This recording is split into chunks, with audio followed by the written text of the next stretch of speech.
All right, let's go. All right, welcome everybody. Dried Moss here. We're gonna jump into day 3 of the Witcher Legacy's endgame over on Gamefound.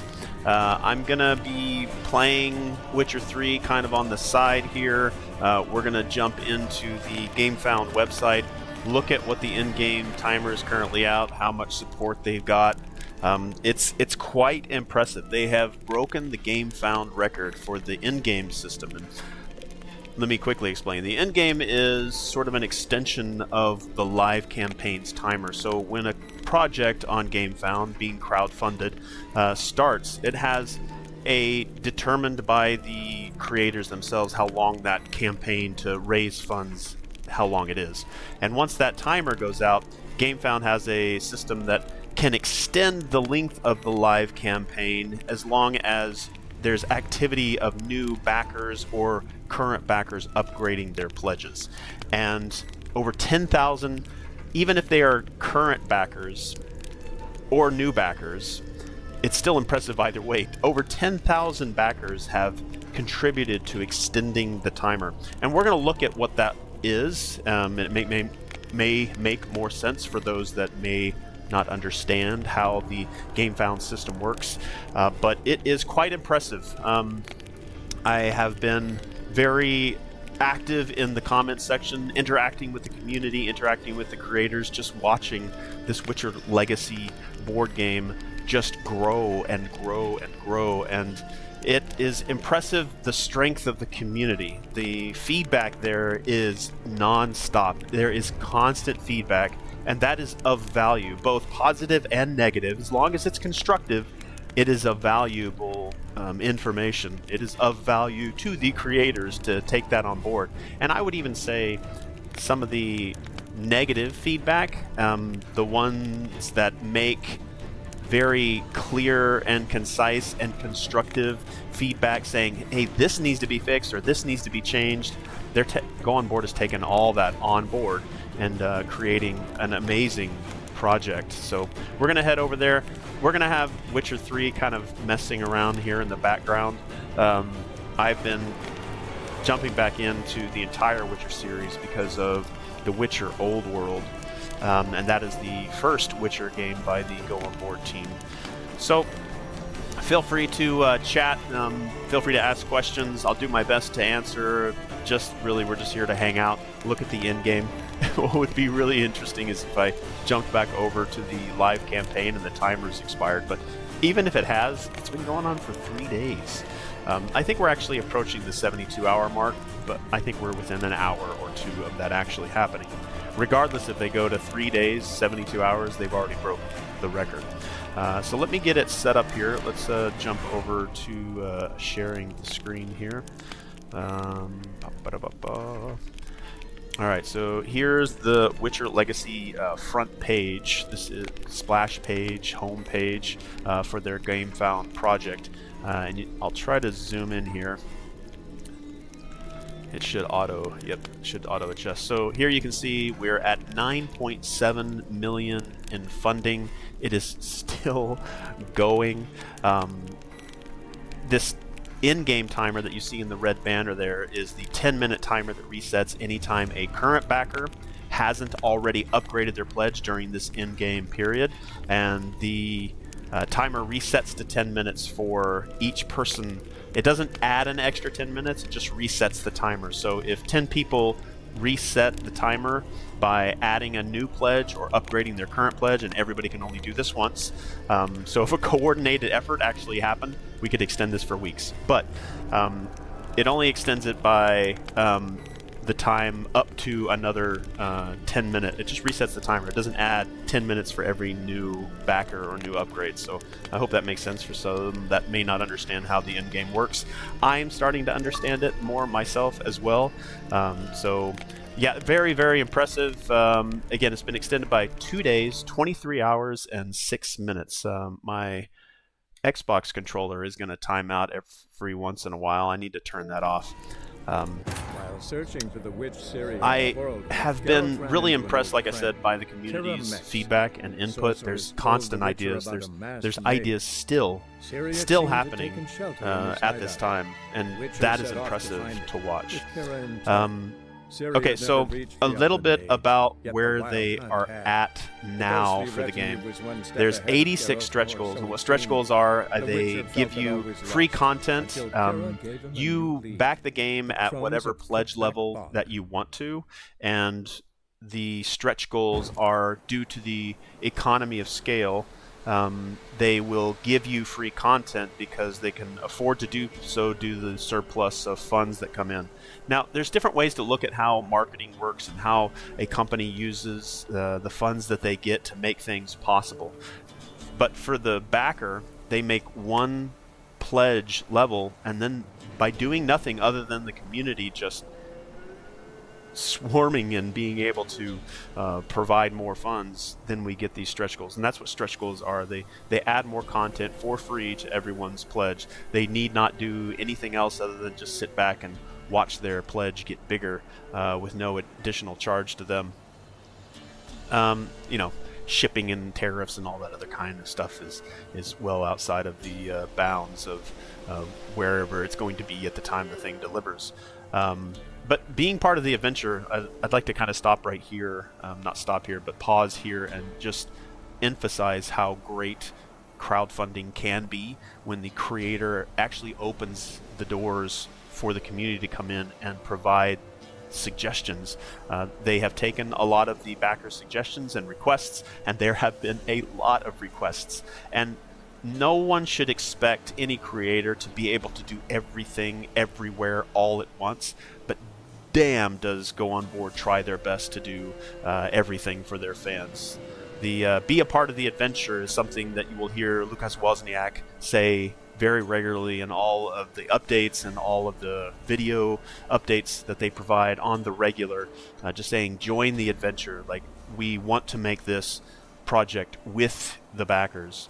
And if you jump into the comments section, you will see all types of feedback, positive and negative. But like I said, negative is, I would say, somewhat more valuable because it lets the creator know what they need to work on and fix on. But Go On Board have a proven track record.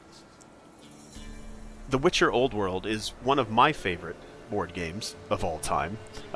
Talisman is my favorite board game of all time. It's at the very, very top of all the games that I play, especially when you add it's between 18 and 13 expansions. The game just becomes this massive sandbox. But Witcher Old World has climbed the ranks very, very quickly, and it's the narrative that I like the most. I enjoy a good story, and Go On Board have proven to be masterful writers in that department. Backers first. We're supposed to be getting our games first. For my experience, it's not going to be the same for everybody. Logistics is a nightmare. I know it's a challenge. I got my Witcher Old World. I got my Witcher Path of Destiny games 4 months before they came to retail, so it worked for me. It's not going to work for everybody, but that is their drive. That is their goal, to make sure backers get it before it goes to retail. I'll try to zoom out here a little bit so we get a little bit more of the image in as we scroll here. I'm going to pull down here and just make sure it's showing. Yeah, the game itself is a legacy narrative adventure game. The choices that you make matter.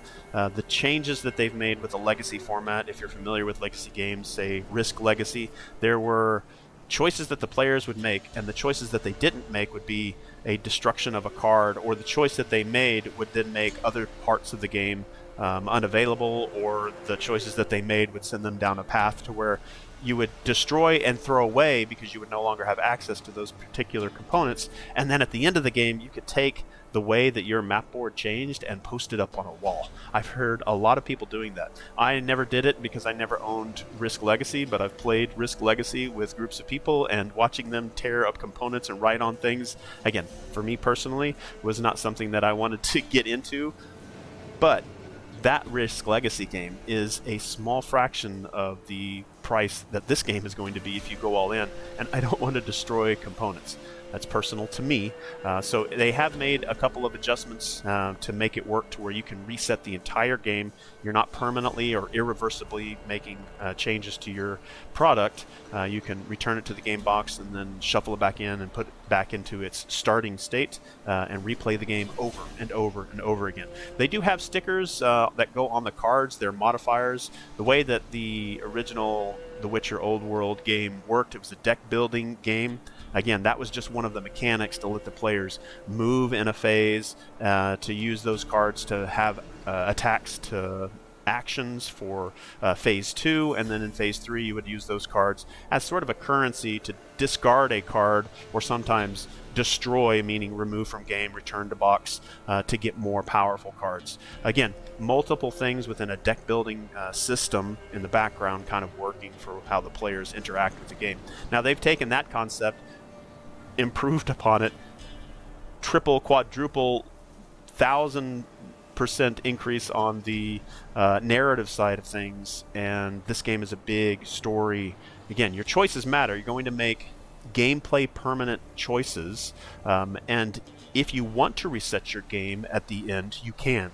You do not have to. You can have that legacy, I never have access to this component ever again. I'm going to imagine that it's just destroyed. Put it in the trash. I imagine you could. But for those that want to replay or go back and try different paths, unlocking different things, and that part I told you about, like with Risk Legacy, being able to put that map up on the board and just looking at it saying, like, wow, that was what I did. This game has a travel journal, which you slot cards in the order that you encounter them. The monsters that you fight now have trophy cards to where you can slot those in as well, saying, hey, this is the story I had. Oh, this is the point where I fought this monster, to create that memento that you can then keep. You don't have to reset everything if you don't want to. You can then go into an in-game, endless, replayable in-game using the Witchers. There's 4 of them that you can build up through multiple hours of gameplay to then create something that is worth fighting some of the end bosses that are in the end game, and you can just do that over and over and over again. Again, you'll see some boards here that are very similar to the way that they were presented in The Witcher Old World, to where you're leveling up the specific traits to make your Witcher stronger. The cards here you see have specific attack types, iconography, and a banner that's to the left. The color of each of the cards are synonymous with sort of what the card wants to focus on, red being, say, for combat. So some of the milestones that they're talking about here at the top, and they do their best to update, and I need to go back and like look and make sure that sometimes that my microphone is picking up on, on what it is that I need to be talking about, that it's actually picking up my voice. So it is. I'm an OBS newbie here, so sometimes I talk for minutes on end and I'm muted. So 34-hour plus, that's probably, you know, in the hundreds of hours at this point, to where they've added a bunch more scenarios. I believe the starting project had 9 scenarios, and they're up to 13 scenarios at this point. 100 plus hours to uncover all stories. So if you replay it, let's say that you're a solo player, and it does have solo capability. Let's say you pick one of the 4 main Witchers, and you play through the entire campaign. You build up that Witcher. Now that Witcher's ready for the end game, and then you reset everything, and then pick another Witcher. Then play through the entire story with that Witcher. That Witcher has his own side quest that he can do, and that to me just makes the amount of hours. You're probably looking at an easy 1,500 hour if you want to dive into and see everything and really have it concrete in your mind, with everything they have to offer, because you're not going to have the same game twice. But I would imagine if you want to have that legacy feeling of, I will never see these other things because I did not choose that, you can't do that. You could probably take the box that you never opened, or the component that you never saw, and tear it up and throw it in the trash if you want to take that route. But go on board, have listened to the community, and they've made the game replayable, resettable. There's no irreversible component alterations. So they're currently at the Witcher All In. Again, we are in the end game. The timer is still resetting. You can see it up here. It's at 8 minutes and 30 seconds. That's going to get shot back up to 9 minutes pretty easily. And every time I do watch it, though, I see the timer when it goes back to 9 minutes and 30 seconds. That seems to be when I notice that it's been reset.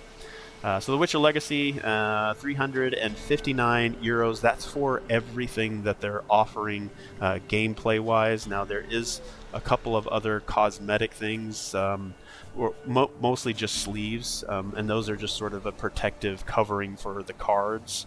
The game itself does come with a number of sleeves to protect the cards because the cards themselves can be upgraded with modifying extensions that you can add to them. And again, this isn't a tutorial, but if you want to watch some of the videos that they have for gameplay for Old World and for Legacy, they have those in spades throughout their YouTube channel, and they've also sent out prototype copies for demonstrations from other influencers as well. But again, you have the choice to go in the all-in, which is the deluxe version. You can do the standard core, which is the Witchers have miniatures, but all the monsters are tokens, if that's a choice that you want to make, because you don't like plastic, you don't like the extra miniatures, you're never going to paint them, you don't need the specific table immersion, and you have the option to go with just the tokens primarily, but everybody's going to get the Witcher miniatures. The Core Pledge Deluxe, that's where you get the miniatures. They've also given the option to have a shading option, which is essentially a wash, which makes the recessed parts of the miniatures darker and the raised areas of the miniature pop out, so there's some detail that pops out. The gameplay all-in, so they have an all-in, which is a bunch of the extra cosmetic upgrades, like there's a neoprene mat, there's a faux leather cover, kind of a fake leather cover that goes over the journal. There's some component upgrades for tokens, are now plastic tokens. There is just so much to this game, and there's quite a few options to jump into depending on what your preferences are. Metal coins, upgraded diet. Every time I look at this, just impressed. All right, so these are stretch goals. We just unlocked notice board Haunted Mansion. So you can see here on the left, these are all in-game phases. So we now have 5 cards. That's 1, 2, 3, 4. I think this was an in-game. Okay, so we just unlocked, and this was a sort of a celebration or reward to the backers for getting the record pass for the Gamefound history of the end game. So the length of the end game has been, the record for it has been broken by the Witcher Legacy. Again, congratulations to Go On Board and to the community for making that possible. You can see that we've got the in-game notice board, and this is side quests that the players can partake if they so choose, and Haunted Mansion was just unlocked. Let's click on one of these. We'll go into and read into a little bit of that. I've actually seen, like I've said before, there's a ton of community members in the comments on the Discord just throwing ideas and suggestions and feedback. This is what I'd like to see. This is what I'd like to see changed. I don't like the game. It's not for me. All of that stuff is of value. As long as it's constructive and you're sharing your ideas with the community in a respectful way, it's very welcome, very, very welcome. The entire community over there is very, very welcoming.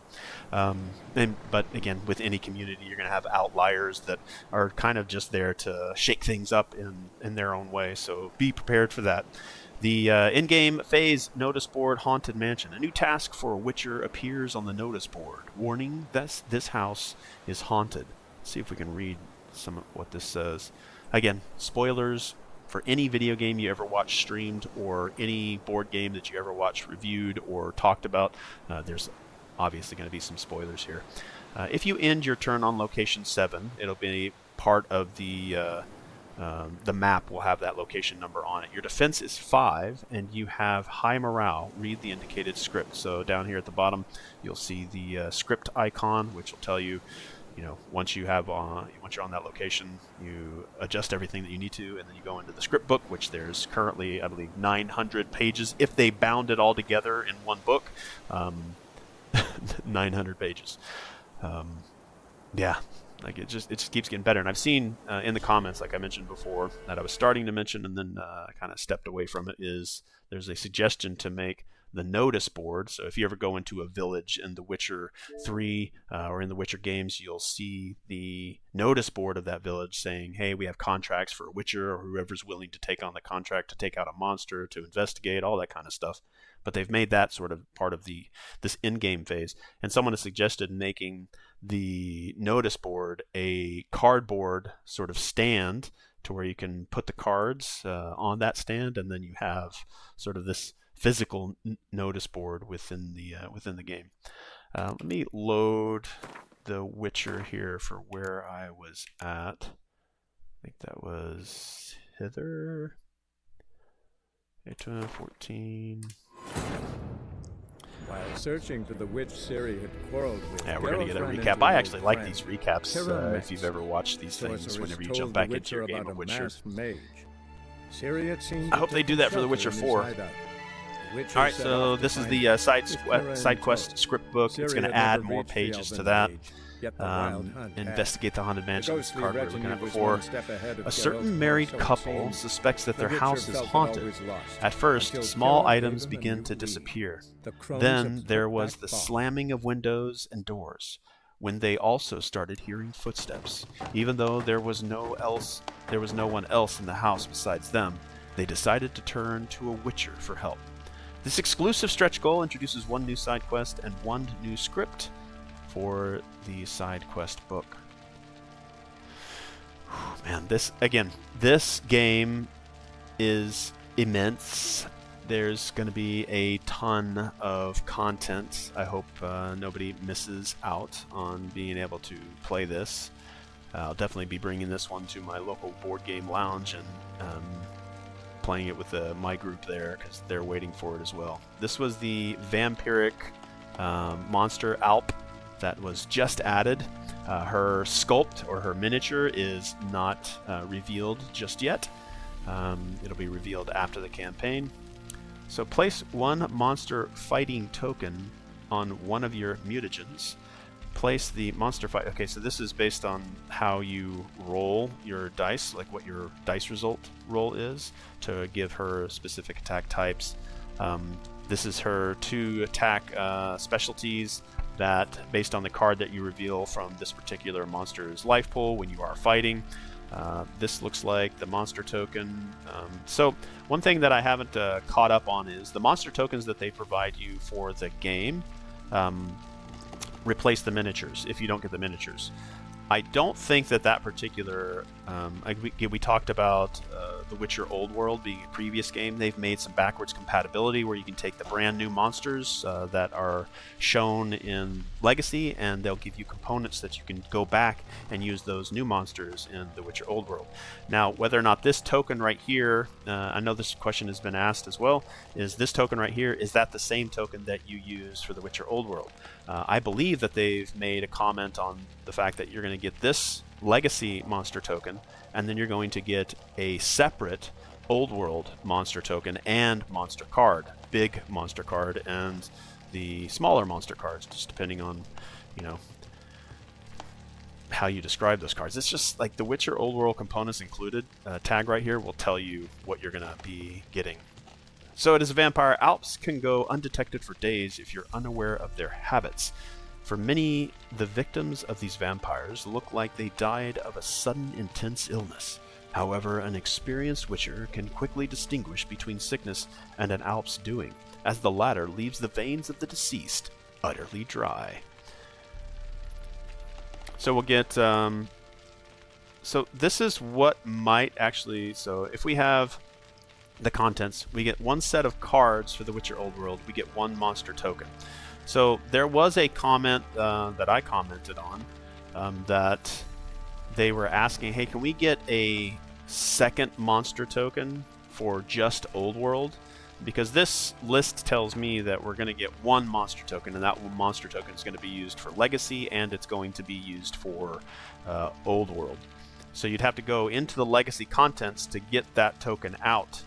But what I'd like to see is they make a monster box. So they still have to figure out how they're going to store all this content, and it is a lot of content. They need to figure out how they're going to store this. Now, my recommendation would be 2 storage boxes. One storage box just for the monsters and the monster components, and then 1 box for everything else.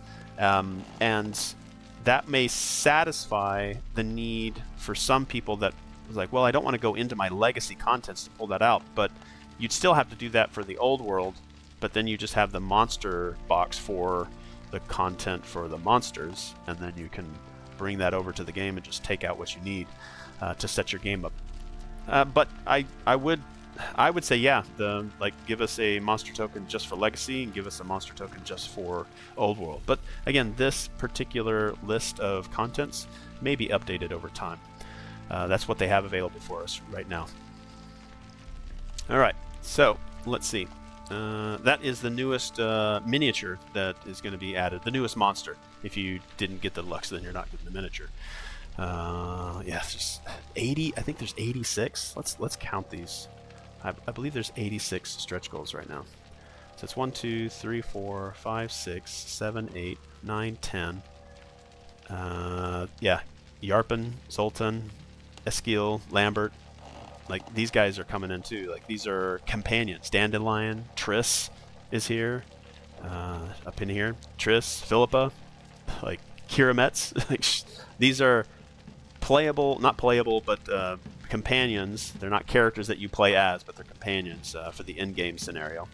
And I believe I have a Philippa, Triss, and Kira Metz miniature from the Witcher Path of Destiny that I can substitute for these tokens, and they might come out with a upgraded, maybe even an add-on if people want to change those. But if you have Path of Destiny, then you have these miniatures. And I should grab those at one time when I'm doing a stream. Let's say that we go into day 4, and we'll do this again tomorrow if they're into day 4. All right, so we were at we're gonna have to go back up, lost my count. I was at 10, but I forget which one. 1, 2, 3, 4, 5, 6, 7, 8, 9, 10, 11, 12, 13, 14, 15, 16, 17, 18, 19, 20, 21, 22, 23, 24, 25, 26, 27, 28, 29, 30, 31, 32, 33, 34, 35, 36, 37, 38, 39, 40. 41, 42, 43, 44, 45, 46, 47, 48, 49, 50, 51, 52, 53, 54, 55, 56, 57, 58, 59, 60, 61, 62, 63, 64, 65, 67, 68, 69, 70, 71, 72, 73, 74, 75, 76, 77, 78, 79, 80, 81, 82, 83, 84, 85, 86. 86 free stretch goals added to your pledge for free, and that's just thanks to the massive community that has supported the game. You can, if you choose, add the Mighty Monsters, which gives you new monsters to fight, 3 new scenarios. Those are narrative scenario additions, the new characters, and a 5th player. So this allows you in the end game to bring in Yennefer, Geralt, Vesemir as playable characters. Again, in the in-game, non-canonical. They're not part of the main campaign. They're thrown in there to say thank you to the fans for being so supportive. We are giving you this Legends pack, which is £30, and giving it to you for free if you back during this live campaign, which is currently still live, thanks to the in-game extension and over 10,000 backers helping keep the door open for those that might still be on the fence or are now becoming aware and rushing over here to see what it's all about. We were also given a Gorgon for free for either following the game or backing within the first 24 hours, which I believe they extended to 48 hours. Again, all this information is in the FAQ. This one I like. It's just a small nod. It's nothing big, but this was a way, this in-game backer pin. It was just a small £3 way for backers like me. I would go in and back everything. I would add everything that they were offering, which then didn't give me much to add in the end game, again, if you're already a backer and the end game has started and you want to continue to help the end game be extended, you upgrade your pledge. But I had already had everything, so what do I double? So I actually added another set of dice. I'm actually going to give these dice away to friends because I already have one in my all-in. It actually adds the dice set in that all-in bundle. It also gives me a discount, so I grabbed another set of dice to allow my friends to have a set for those that may have backed or didn't add it, or they're just regular D6 die anyway, themed in The Witcher, so you could use those for The Witcher Old World as well. Yeah, but I think that was a nice little, hey, I was here at the time, and this in-game backer pin is only available if you add it during the in-game. To say that you were there. I like these exclusives. I prefer inclusivity, 100%. I don't like it when I miss out on things too, but it shows that you were there at the time, and it's just a nice gesture. And this at least gave those that didn't want to add anything extra or have doubles to help with the end game. Yeah, the trophy cards right here was another cosmetic not required for play. You take those trophy cards, you slide it into the travel journal that we talked about, which is sort of your in-game memento that you can use to show this was my legacy. And you can add those trophy cards in there when you kill a monster species and slide the card in, and it's like, hey, that's where it happened, right there. This is the faux leather cover we were talking about. Again, it's not real leather, it's pleather. It's just something that you slide the outside pages of the journal into slots in the leather, the faux leather, and it just makes the table presence that much more. I don't think we're definitely not getting this Witcher medallion, which I know has been questioned before. Metal coins, neoprene mat for the end game. I myself personally would like to see a neoprene mat for every map of every scenario, but that's 13 play mats. And each of those play mats are probably going to be $30. I personally would pay it for it. I would buy those. I would love it. But I don't think it's going to happen here. Not saying it's not going to happen, but the chances of it are very slim.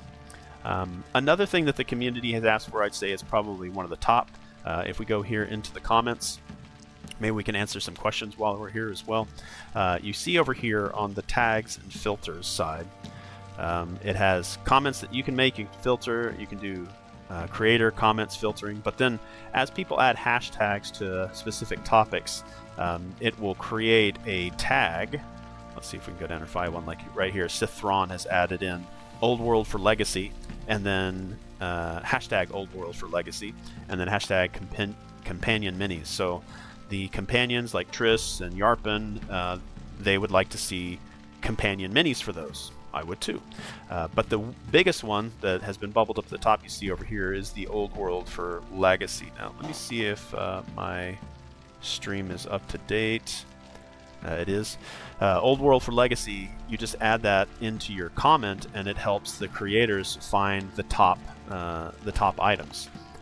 But yeah, you can also just search for any kind of tag. Like, what do I have in here? App narration is another one that's starting to bubble up. Yeah, there's almost at that 3-day long end game. Let's go. Thumbs up. Love interacting with the community. I'm gonna say, let's go. Let's go for 4. Let's learn how to type or more.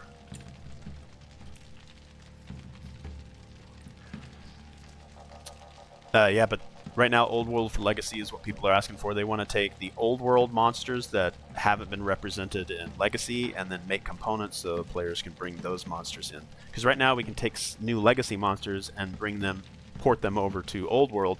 People want to see that in reverse, Old World for Legacy.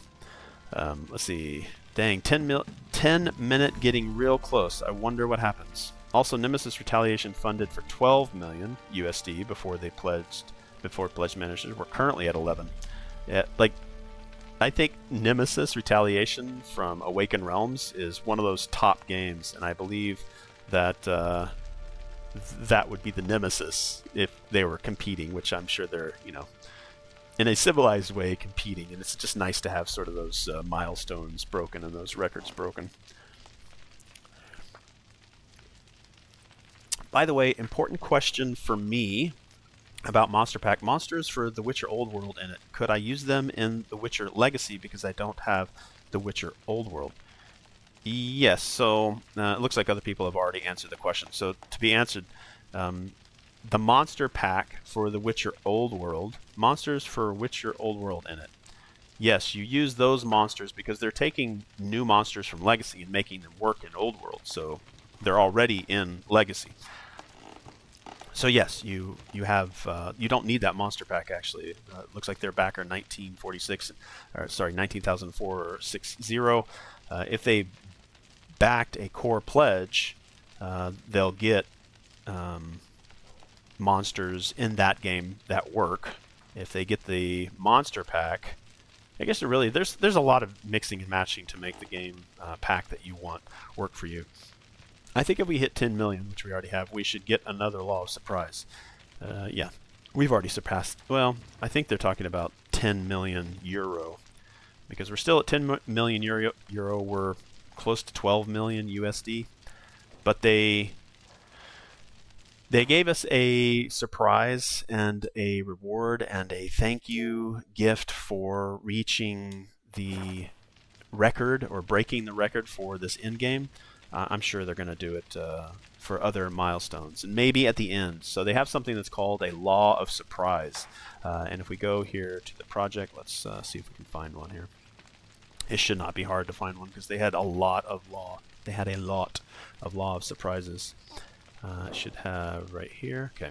So you'll see this cockatrice, which is actually a very exciting reveal because there was a lot of people asking for a cockatrice, but one person in particular, Lochi Lagra 81, I think the name was saying, I'll give you my first child, Law of Surprise, if you give us a cockatrice. And like I think they even put that in the comments down here.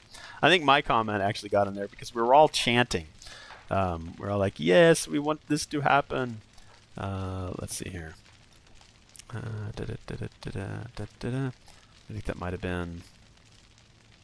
Where was that particular... it was in an update. Never mind.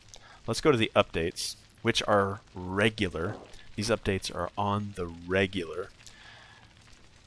Alright, so there's where we broke the record. One of these was the end game. And that's where they... Well, they said the last Law of Surprise, so maybe we won't get any more Laws of Surprise, but that doesn't mean we can't have any more surprises. At the time of this particular posting, 25,000 backers, 80 stretch goals. We're now at 86. We're well over 25,000. We're well over 9 million in funding. And the comments are at 30,000. It is an ongoing machine. It is quite impressive. Lucas Wozniak does a ton of update videos, almost daily. Every time there's an update, there's usually an update video that summarizes everything that's been happening and occurring. And within each of these updates, they usually have a question and answer portion. They're very, very communicative. Yeah, so within here, thank you for believing in the Witcher Legacy at the time. 7 characters, 7 character components, 56 miniatures. That's well above that now. 16 maps, 1,900 cards. That's gotten bigger. This is all just in the past. But here it is. So the final Law of Surprise, and here's the comment that I want to emphasize. Give us a cockatrice. I summon the 4th cockatrice of the North. Grace us with your unholy presence. Pola says, hear our voices, come to us. And it looks like they capture and put my comment in there. I'm just like, It's like, has it happened yet? Oh, I've been chanting all day, I'm hungry. It actually happened. That was awesome. And it, like, I think Lochi de Gras 81 was by far the most advocating individual for that particular thing to happen. So when it happened, it was pretty cool. It was pretty cool. All right. Let's play a little bit of Witcher 3 now. We're going to keep the timer going, and it's probably already reset again. It has. It's back in the 9-minute. I don't think that's going to go down anytime soon. Like, the word is spreading, and it's just... I could see this going for a week. I could see it. The word is getting out. Records are being broken. Like YouTube videos about these milestones are being popped up. CD Projekt Red is working in collaboration. So there's going to be people that haven't heard about it passing the word and just making sure the awareness is out there to make sure that people don't miss this opportunity. Again, the game will be in retail, but some of these free gifts that you get, the exclusives for being here, being a part of the initial support, I would hate for people to miss out on that. Because when I miss out on it, I kind of like, ah. I recently went all in on the recent campaign. I recently went on the recent campaign of Borderlands, Mr. Torque's Arena of Badassery 2. I missed out on the original campaign, but they re-released everything. I think the only thing that wasn't in the campaign was some stuff that's on their store, so I think you can still get access to that. But yeah, looking forward to playing through all the Borderlands video games again. That board game will probably help with that motivation. All right, let's get over. I know that we've been yapping for almost an hour here, but that's primarily because I really enjoy kind of sharing what has become of the Witcher Legacy from Go On Board. We'll return to looking at some of that. We're going to play a little bit of Witcher now. My controller keeps telling me, hey, are you going to use me? It keeps turning power off. All right, let's get into the game. We should have the banner back down over here. I don't think I'm going to have the chat box, so I'm going to move my camera. Let's see, I've got a couple of other things popping around here. Let's move this down over here. Alrighty, ready. Actually, hold on a second. I should have a chat box for YouTube as well. Let me see if I can get that popped out. I have it working for Twitch, but we're going to go straight to YouTube here.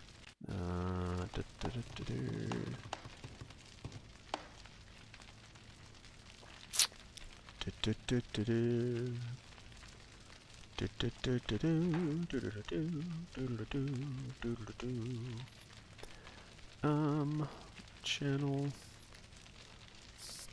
Just trying to see if I can get my chat box to pop up. Let me turn off the... That's good.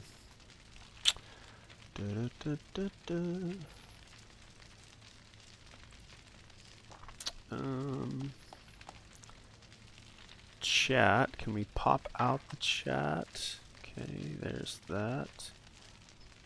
And back to OBS Studio. Let's go here. Let's actually add a new one. Alright, so I'm in OBS right now, kind of messing around with some settings here.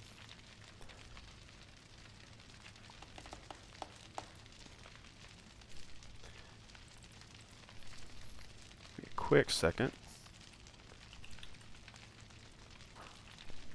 So the Twitch one was one that was set up before. I need to make a new one. A new window capture. Let's call this chat YouTube. Let's find that chat box window. Okay. And let's take that and we'll put it down over here. We'll move mine up here. We'll make sure that the chat box is live. I really appreciate your patience. We'll do live chat. So the newest chat, test, is always at the bottom. Test 2 is always at the bottom. Okay. So I can cover up. Let's put the chat box on top. Camera, I think, is always on top. Let's put this underneath. And then we can change this one and push it up. And then we'll have that one be there. Let's make this box a little bit bigger. Alright, let's move my box up a little bit. Move this one up a little bit. Move this up a little bit. Alright, then we're going to go back into our page here for the project. Make sure that this is front and center. I don't like this big green banner down here that they put, and you can't see, you can't get rid of it. I don't like that about Gamefound. Alright, so that's there. I can put this underneath there. Slide it over. Alright, that's not too bad. Alright. The Witcher 3. After an hour of chatting about the board game. But I mean, it's kind of primarily the thing I'd like to continuously chat about is like how great that board game is going to be when it delivers. It's going to be another year in production, development, testing, refining, retesting. So we probably won't see it until mid 2027. So about a year of continued development. They'll probably go into into manufacturing, mass production, probably at the end of next year. But mid-summer of 2026, we should be getting Go On Board's Cyberpunk 2077 board game, and that will carry us easily. Okay, follow the Baron. I let the Baron get away. Oh, Baron, where are you? When she was a babe, my daughter loved animals. Saw a deer trophy on a wall once. Do you know what she asked? Haven't got a clue. Papa, is that deer's wump on the other side of the wall? You see it there? Whoa, what's a trophy?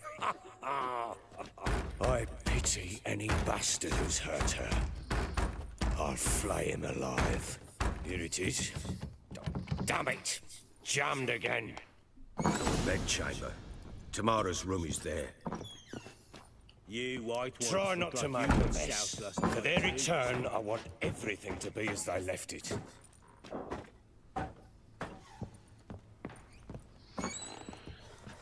Alright, let's see. Wooden candlestick. Stem's broken. I have also noticed in the Witcher Legacy board game, there is a... Actually, let's bring that up. I want to bring that back up. You notice how the Witcher has Witcher senses. So you scan the room, things that you need to interact with are in red. I don't know if it's something that they have added. It appeared like it did. Let me jump back over here, see if we can bring it up. Let's go ahead and zoom this in. It was in one of the scenario expansions. Let's zoom on down to that. Quick second here. So much stuff. All right, you can actually get a hold of the old world game if you want to add that to your collection if you don't already have it. It's one of these scenarios because they talk about each one of the extras. So one of the 4 Witchers that we can play as. There's the second one, the third one, the fourth. Improve skills. These action card modifiers, again, everything's reusable. They use an air suction technology. It's not glue stickers, so you can take them off and reuse them over and over and over again. Brew the potions. All right, so here's story content. All right, First Blood looks like in the vicinity of Kaer Morhen. A handful of coppers, different location. One of these had a red decoder of some kind. Let's see if I can notice it in the art here. Of course, this might be in the big expansions as well.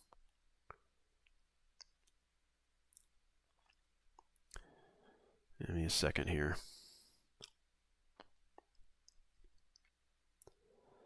The rules. Heroes. There's that. Play it solo. Defeat monsters. Bunch of content. Yeah. I don't see it in here. It's got to be one of the expansions that has it. I'll go here. Scroll down here. I'm gonna guess it's in the thing. I'm probably way off on this one.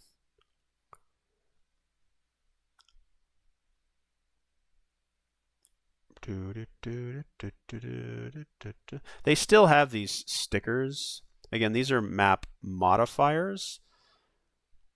Some of the things that they changed was, let's say that you got the original maps, they would have stickers that you would pull off and then throw those stickers away.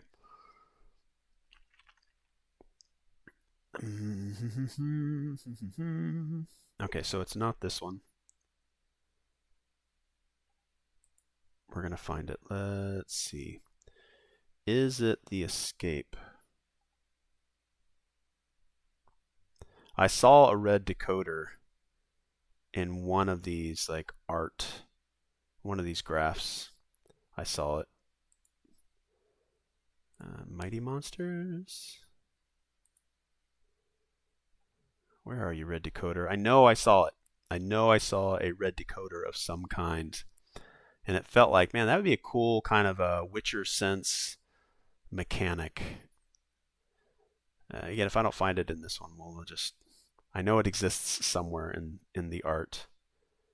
One of these graphics showed it, but I'm not seeing it. Okay. Well, anyway. Anywho. It's somewhere. It's somewhere in one of these. Did I click on this one yet? Oh, there it is. It was in the first one. All right, so bring new mechanics to your table, face new enemies, create new routes on the map, and uncover the brutal truth with the help of a powerful potion, the Resonance. Now, this, again, is a potion that I guess the player, once they've consumed, can then use this particular potion, and they have a different sight. But this could also be like one of those things that the player can use for seeing things that a Witcher senses.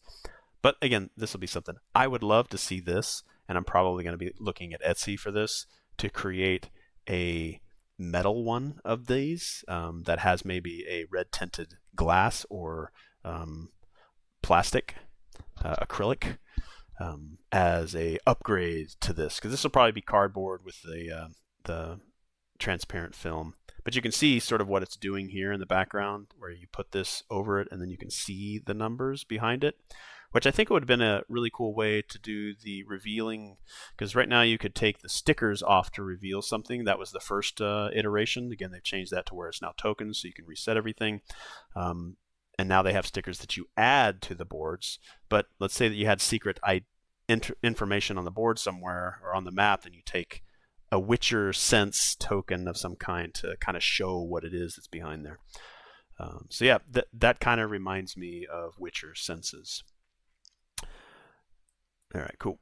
Yeah, I knew it was somewhere, and it happened to be in the first expansion. I looked at all of them, and it wasn't any of those. Okay, let's get back into the campaign. Let's get this so it's front and center.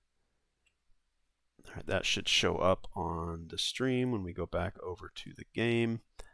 All right, timer's there. Sweet. Let's bring the image down to where we can see the funding, the timer, and then all those little icons of people helping out. Because if you have your Gamefound profile picture as something unique to you, you'll see, like, it looks like I have Gandalf there and some kind of energy, and then all these other ones are just Gamefound like stand-ins. All right, that's there. That is there. That is good there. All right, back to the game. Wooden candlestick. Stem's broken. The stem is broken. All right, Kleptomania clicks in. Take it all. I'm over encumbered. But Geralt actually has a pretty good walking speed, I say comparatively to V in Cyberpunk. something here. Walls a different color. Something used to hang here.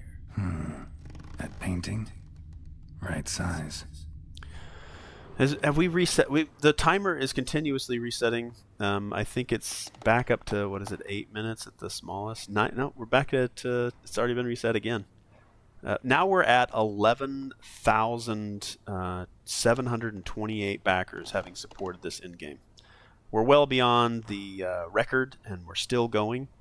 We're almost at 10 million euros. An extra 1,100,000 euros in the extended time. That is record-breaking. Record-breaking.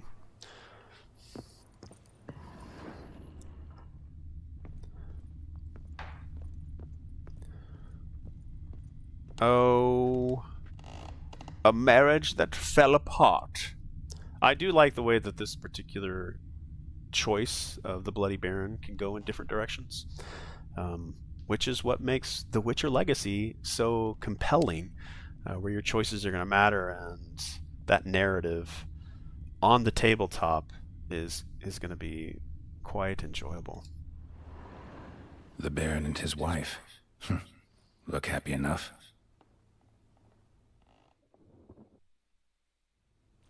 What's this? Gotta wonder who wanted to hide the hole, and what's on the other side.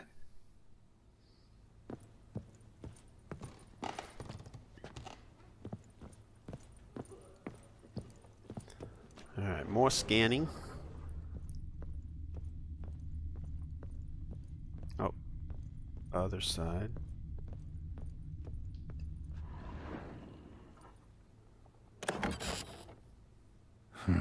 It gets interesting.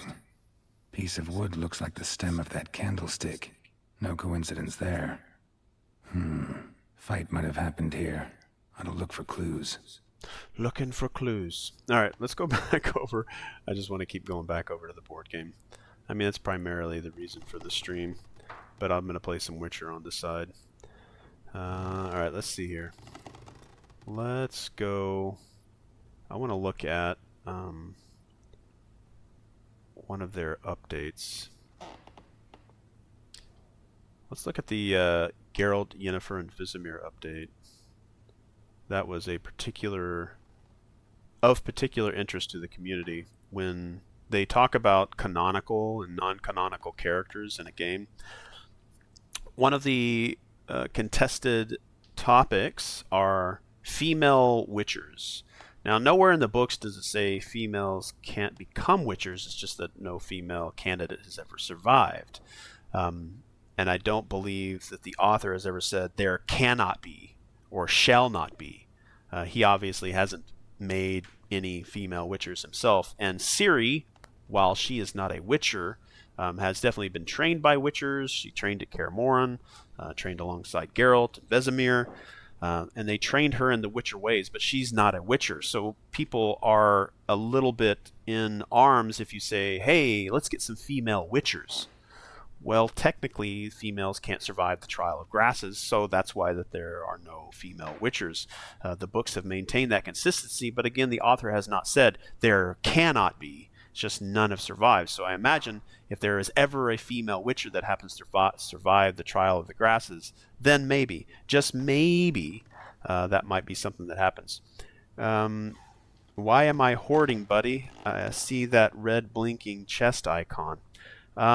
Well, because I'm a hoarder. Welcome in, my friend. Welcome in, Eldon. Yeah, I am a huge hoarder, and I have not gotten the chest icon, and I haven't gone to sell stuff. I just hold on to stuff. I'm sort of in a as long as I can get on to Roach, then I can pretty much go anywhere at speed that I want. Just my attacks will probably be slower. How are you? What you up to? We're kind of talking about the game, the board game, which they're making for The Witcher, called The Witcher Legacy. Yeah, but here's the Legacy monster pack that they were talking about. They were wondering whether or not they could take these monsters and use them in Legacy, which I think they might be mistaken or misunderstanding that this particular Legacy Monster Pack is to take Legacy monsters for those who do not want to back the Legacy game. They just want new monsters for their old world game. That's what this pack is for. But all these monsters in this pack are already in the Legacy game, so you don't need to add this, and it's not something that cannot be used in Legacy. It's just so people that don't want Legacy can get the new monsters, and then almost like a new expansion for the old world. The Witcher Legacy is the most funded campaign of 2025. But we're going to look at the Yennefer and... Okay, so I think she was the last one, because... No, Geralt was the last one. Alright, so he's the one that I think created the Legends pack. So once we had Vesemir, he was the first, then came Yennefer, and then Geralt capped off this team of 3, and I think that's where they announced this pack for the Legends pack. But again, they're not canonical. They're just fan service saying, thank you. You've requested that we could play as Geralt and Vesemir in these board games, because there isn't a... there's an RPG that you could play and use miniatures like Yennefer and Geralt and the things that are out there. There is a tabletop RPG game, but within the go-on-board wheelhouse of amazing narrative games, people do want to play as these characters they're familiar with from the video games. Currently, I'm eating baked camembert before I head back into my FromSoft Souls-like therapy. Therapy in video games is good.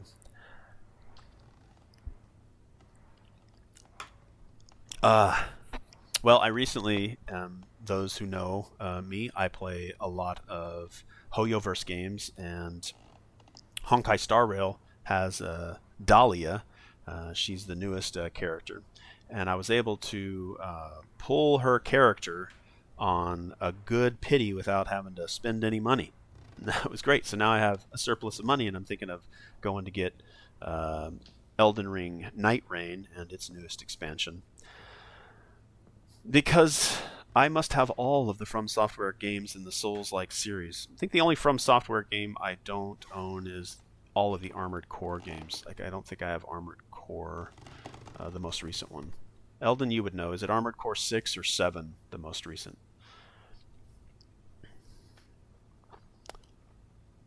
All right. But yeah, this new Geralt, Yennefer, Vesemir pack is...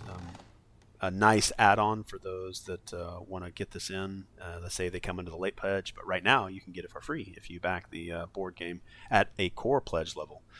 You can get this, and then like I would get in, again, recommendation, I would get in on the game at the lowest core box level that gives you all this extra cool stuff, because it won't be available in retail, because this is a like some of these are Gamefound exclusive prices or Gamefound exclusive content. Some of these things won't be available again. Some of them will just be more expensive or not for free, and then you have to pay for them. It is 6. Night Rain is on sale right now. Yes, I think probably now might be the right time. I forget, I think I own Elden Ring on both platforms. So I don't think it matters which one. I'll probably get it on my Xbox because I have more memory on my Xbox. Yeah, but I like that the community recognizes when, canonical versus non-canonical things happen within the games that they love. So seeing like some of the comments saying, hey, whoa, are these characters canonical or non-canonical? Is like, no, they're just playable characters. Sort of like if you came into a fighting game and they took, like Mortal Kombat brings back characters all the time just so that you can play as them. They're not necessarily canonical to the storyline. They're just there to allow the players to play within that fantasy game setting however they like to. All right. Yeah, so I'm going to go back and forth as I kind of titled this a stream for the Legacy board game. But we're going to play some Witcher on the side. But again, we'll try my best. I will try my best. I need to stop saying again. I think it's a middle ground of like when people say like a lot or for some reason I say again as if I've shared the information before. God, we are at $9.7 million. That's over, I think we're close to 12 million US dollars. An extra 1 million in funding extended in the end game, and the timer just keeps getting reset. Okay, so we've hit the 72-hour mark. We're 6 minutes past that. So again, congratulations to Go On Board for another milestone, another day of extending into the end game. Let's go for day 4. Let's go for day 5. Let's go a week. It would just be just such a memorable moment. It already is. Like, the core game by itself is pretty wicked. Like, it just has nothing but goodness in it, and they've just continuously added to it. So we'll go back into the board game from time to time. We'll try to get some gameplay here in The Witcher 3. We're going to keep it all Witcher. It's all going to be Witcher. Fresh flowers. He expects them to return any minute. Takes hope. Deep nicks. Hit with a heavy object. Deep nicks.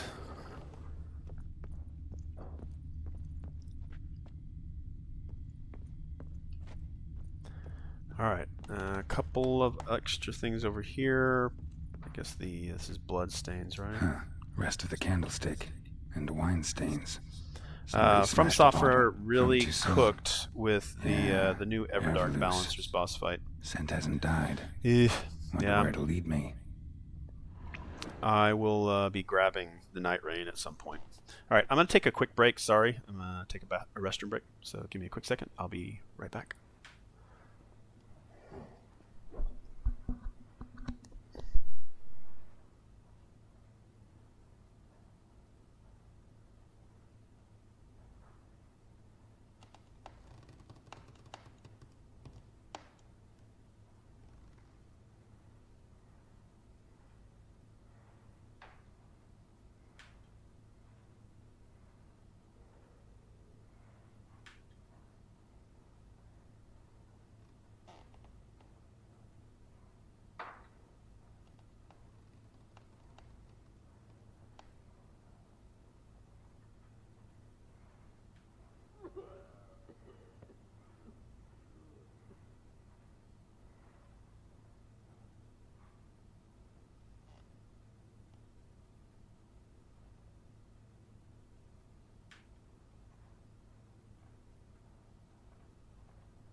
All right, all right, all right. Okay, so we are still we are still at a amazing reset. We are well past the 72-hour mark, 9.7. We are at almost 12,000 supporters in the end game. That could be current backers, new backers. I'd say a good majority of those are current backers that came back. Let's just say that, okay, so there's a little over 25,000 backers. I think there might be even more. We don't have a counter anymore, at least not that I know how to navigate within Gamefound to show us, hey, this is how many backers that you have currently. This is how many backers are new in the end game. But 11,000, let's just say that only 11,000 of the 25,000 plus backers. I think we're probably well past 30,000 now. But let's just say that 11,000 backers were just current backers. That's still impressive to bring that many backers back to continuously support the end game. And that's, again, another bravo, well done to a great community and a great team, CD Projekt Red and Go On Board, that have created a campaign people are excited about, and that the word spreads like wildfire. Let's go and look at one of the expansions here. We'll go into reward. Let me zoom out here a little bit. Okay, I think I'm the most excited for any kind of addition to a game. It's narrative additions. Cosmetic additions I really love, and I will always get those as well. But if I could tier the desire for more, it's always the narrative. It's more story. Let's go to my favorites, The Escape. It's one of the narrative campaign extensions that you can add to the game if you so choose. Right here, The Great Escape. Now this one has a new mechanic, which is a tower sound making. I don't know if it could be compared to Frostpunk, the board games. Frostpunk, the board game, has a really cool like generator or a heat element mechanic going on, where you drop coal into the furnace that sits in the middle of the game board. And again, that heat that the furnace generates radiates and keeps the town warm. If you're not familiar with Frostpunk, it's post-apocalyptic. People are trying to survive in this winter-torn planet, and they have to stay warm. So the central part of that particular game is the furnace. So it has a cool system where you drop coal into it, and it will catch some of the coal, and some of it will come out the bottom of essentially what's like a dice tower. But this one actually holds on. It's got different geometric shapes, whether or not it's flat surfaces or concave surfaces, that will catch some of these blocks of coal. And if it holds on to that coal, then the furnace is working more efficiently. If it comes out the bottom, then it's not working as efficient. Now this expansion brings in a new mechanic. So we'll read through some of these, and each one of these extra things adds more hours of gameplay that can itself be replayed. I almost feel like every one of these scenarios is a game in and of itself, self-contained. It just feels like something that you could just spend a good chunk of time with. And when you look at Witcher Old World, that game is sort of like a scenario when you compare it here with the Legacy. Enrich your gameplay with a new story. Don't let prison bars keep you from getting your revenge. Play multiple times to uncover all the secrets. So this new mechanic brings in this tower. And this tower is just a cool addition. I think that Etsy is going to be all over making that a 3D printed component. I would like to see it. I know a lot of people probably would like to see it too.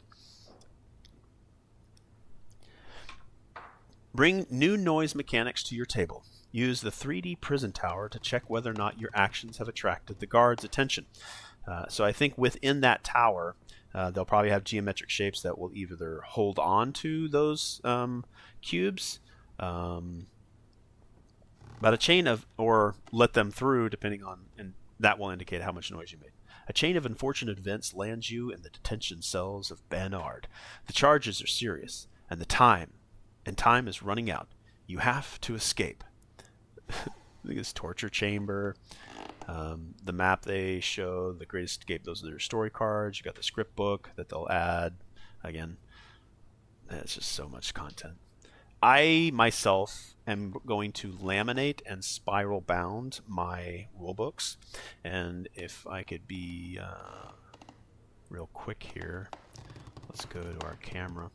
I've got the Witcher rulebook right back over here, and I have self-laminated and spiral bound this rulebook for the Witcher Old World because I play it enough. And I play it regularly with friends, and around the table we also like to drink and eat at the same time. So I sleeve all my cards. I've put all of my tokens into coin holders. The only thing in my copy of The Witcher Old World that is not protected from a possible spill or greasy fingers is the neoprene mat. I could protect that, and I do have a large clear acrylic sheet that I've put on other board games, but it's not the size of the Witcher Old World neoprene mat. But I have spiral bound my rule book, and I've laminated all the sheets so I can open up the book completely, without having to bend the spine. And because I, pass this over to another player at the table in our group, I don't care. Like, yeah, go ahead, eat, man. Drink, be merry, pass me a pint, and I don't care if it gets spilled. Now, the neoprene mat, even if it gets spilled on, it's not going to warp as much as a cardboard one is. So I have gone above and beyond, not recommending this for everybody. It can get expensive if you go to stores and do this. But if you do it yourself, you'd have to get a laminator, and I laminate a lot of things. I didn't start spiral bounding until recently, last couple of years. But again, highly recommended if you want to protect. It's like sleeves. I mean, is it OCD? Maybe. I just like to protect the games that I play a lot because I don't think I'm going to go out and buy another copy of it. I don't think. I probably would. For my Talisman board game, like I said, Talisman is my #1 board game of all time. I actually bought a second copy of that because that particular board was starting to see some age. All right, so make your way through the cold prison corridors and dungeon beneath them to reach the outside. But remember, every step, every whisper could give you away. No one can hear you. Keep silent. Your footsteps echo through the prison corridors. Watch your every step, or watch where you step. Every move is a risk. The prison tower is designed so that only some of the dice you drop into it will fall out. Now, are we dropping dice or just tokens? You can kind of see right here. It looks like we're adding these particular things to help, silence happen a little bit easier, which is different from what the Frostpunk. The Frostpunk tower had the top upgrade that you could put on it, which would help capture more, so it does have a similar mechanic. These look like you're putting it in different locations. Maybe just one. And these aren't dice, though. They're cubes. I don't think we're dropping dice in there. This will show whether you manage to stay quiet. Alright, so use a special token to raise your chances. Drop the noise markers and see how many fall out. This will show you whether you manage to stay quiet. And you can see if we zoom in on this particular, I have to go back up. If I can zoom in more.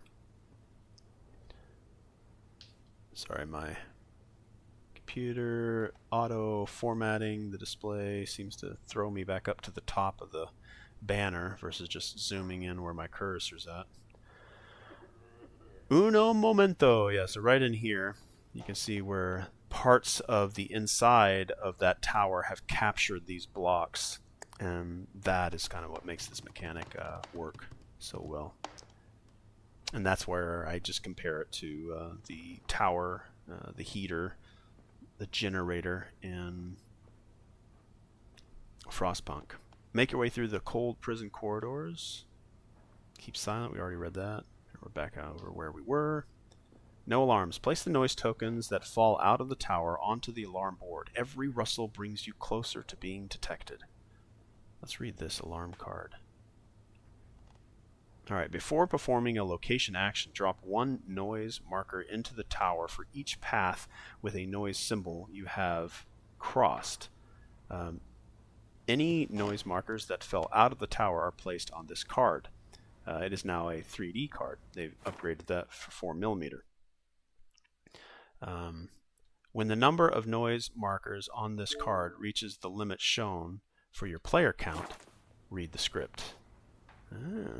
So you are harder to detect as lower number of players, easier to detect with 3 and 4 players. Face your guards. You won't attract the guards' attention right away. After all, the prison is filled with the scurrying of rats, the murmurs of inmates, and echoes drifting through the stone corridors. But at some point, they won't be able to ignore it any longer. Once you fill the track on your card with noise tokens, things will start to get really unpleasant. Before the player's first fight turn, if the player has fewer than 3 adrenaline tokens, again, these are things that you can earn, place on your player board. Yeah, I think I'm the most interested in the Great Escape just because of that mechanic. I like how they've also given us dimensions on the contents of the box. Like the box itself is 300 by 225 by 75mm, so you know whether or not it fits in your IKEA calyx. This expansion introduces a new scenario. By playing it, you'll uncover additional context and learn more about the intrigue. However, this scenario is not required to play the campaign or to understand the main story of the attack on Kaer Morhen. There's your contents. 1 map, 1 script book, 55 story cards. There are so many cards. There's over 2,000 now. 1 location help card, 4 current quest cards, 1 opponent card, 4 item cards, 1 boss card, 1 escape map card, 1 prison tower, 30 noise markers, 8 guard tokens, 1 rod token, and 1 alarm board. That is the Great Escape. Side story. They also have a banner. I think it's in the most recent update that kind of shows you where all these expansions and side stories that you can add, where they actually take place and how they work within the game. There is a ton of information. And because there's a ton of information, it can sometimes be challenging to find what it is you're looking for, the answers. I would say, first thing, click on the project page tab and scroll through and read into the information that they're providing you at the forefront. Next, go to the videos that are on the project page, and Lukas Wozniak and the team at Go On Board will provide that information in a sit back and relax and enjoy the show kind of format. If you want to dive even deeper, you go into the updates, and the updates, there's 34 of them, will have a question and answer section. It'll address every component of the game. Every aspect of how the game works and where everything fits. If you have specific questions, there's probably other people that have asked the question too. You can go into the facts, and if that isn't enough, you can start diving into the comments section and just ask the question in the community. Very likely will come over to your aid and give you all the information that you need. The community is very strong and active over here right now. They have been throughout the entire campaign. There's been, again, we're over 30,000 comments. I believe we're around 10,000 comments before the campaign even started. So we've gained 20,000, almost 31,000 extra comments as we go. So again, active community. All right, so let's jump in here to the updates. What we're going to try to find is the banner that shows how all of these narrative expansions and elements kind of fit into the overall story. I believe it's one of the in-game ones. Let's take a guess, and we're going to say this one right here. Actually, you know what? I have created a document for this. Let me see here.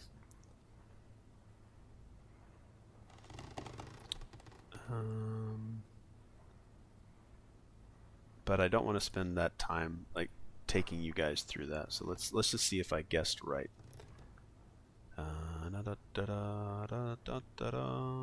One of these has a really cool banner, and I need to write this down in my document so that I can quickly find it and share it.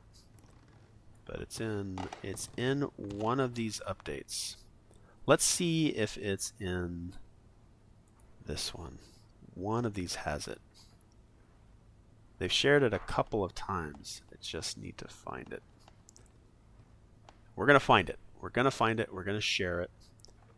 Is it the one with the cockatrice? Let's see if it's the one with the cockatrice on it.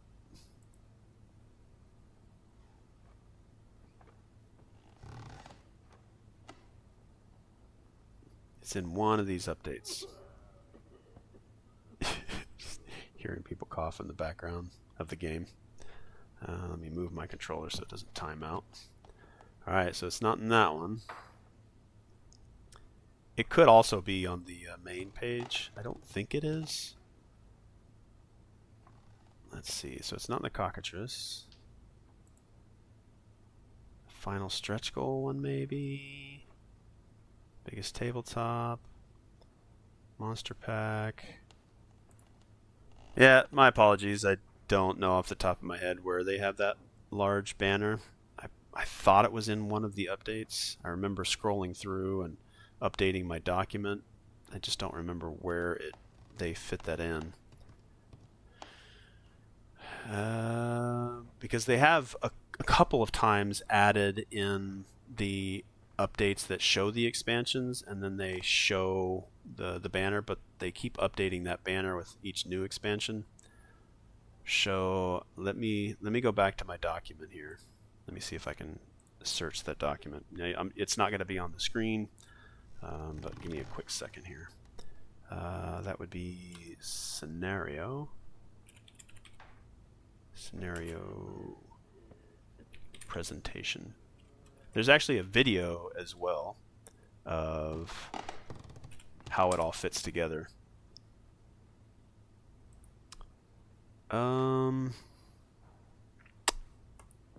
Doesn't look like I've got it tagged on my... I think what I'll do is once I find it again, I'll let me see if I can scroll through my document here and find it. I just need to know which update it was in. This may take me a minute. Please have some patience. I apologize. I didn't know this one off the top of my head. But now that I enjoy like coming back here and sharing this particular part, how they've organized it all. But anyway, there is a lot of information, and having kept up with it would be the easiest way to know when things are in existence. But again, the community's there. There it is. All right, so this is in update number... Okay, so I found it in my document. Again, I'm scrolling this off to the side here. This was in update number 27. Okay, so update number 27 shows... Let's go back over here to the... Let's scroll down. Update number 27. Let's go back up. Click on updates. Scroll down. Expand it. Update 27, where are you? There we are. Alright, so this is the one that it's in. Alright, so thank you for your patience as I try to define this one, because I want to share kind of where this stuff all fits in. And I'll get better with this because I'm going to continue to talk about the game and probably stream, you know, because this game is going to continue to bring in new backers, late pledgers. They're going to have questions, and I would love to be there to help them out so they understand what they're getting into, because there is a lot, and it's hard to keep up with. So I will do my best, and I know that the community out there is as active as I am, that are trying our best to help the community understand. Because there's I think anytime there is a perception of value for a luxury item, people are going to have specific feelings on what they think is of value to them. All right, so here it is. Let me scroll out a little bit here. Okay, so this is the way the story is presented to the players. You play First Blood, then you do Handful of Coppers, then you do Ash and Blood, then Unforgiven, then Stretch Goals, and then here is the add-on Somewhere in Time, and it would fit in between No Matter the Cost and the Usual Suspects. And then there's a backdraft stretch goal scenario that was added in, and that's where that would fit. And it's a nice way to visualize what are all these expansions that I'm getting. Are they side? Are they part of the story? And they are part of the story. They integrate into the main game. And then once you get to the very end and you play through the Looking Glass after 100-hour campaign or however long it took you to play it, then you can go into the in-game scenario and just repeatedly play that over and over and over again. And there's different boss enemies that you can fight. There's so much to this game. The in-game, for me, the in-game by itself is a self-contained experience like The Witcher Old World. It just feels like it's probably not as grand. Of course, I'm probably saying it's probably not as grand, but it probably is as grand as The Witcher Old World by itself. And then you have that entire other campaign there that just really fits my desire and love of a good narrative game.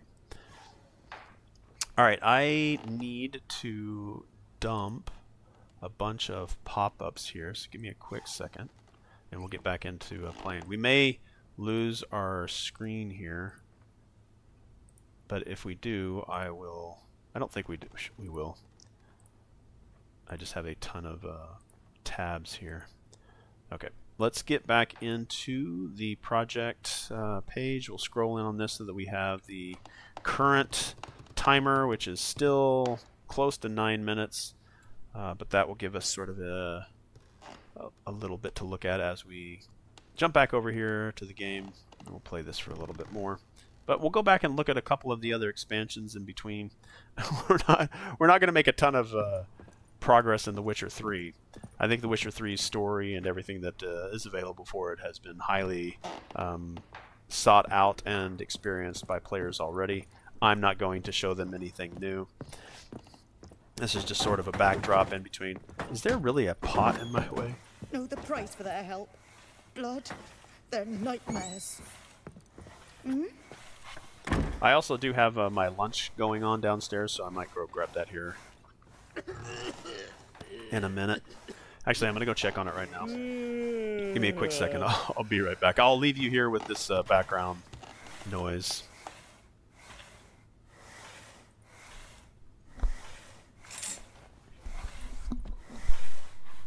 We shouldn't.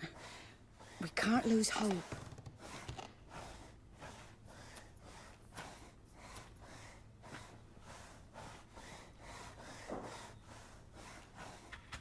Could use some hair of the hound. Got any vodka?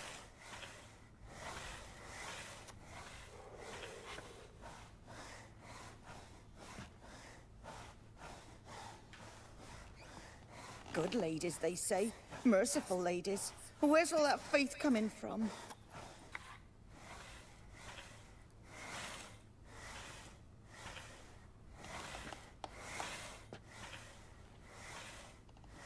You, white one. Looked like you got soused last night, too.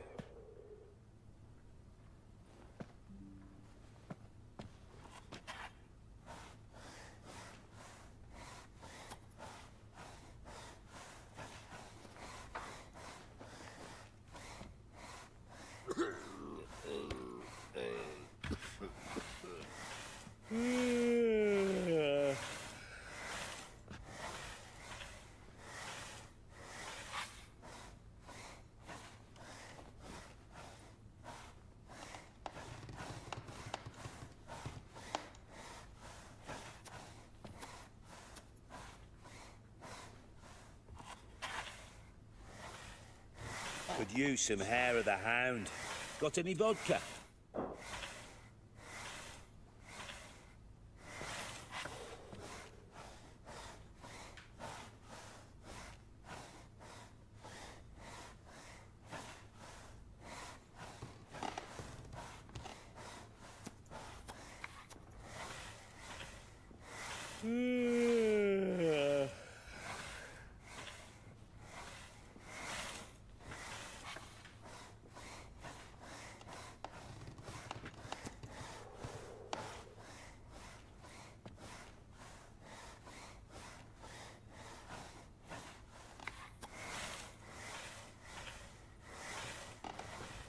Could use some hair of the hound. Got any vodka?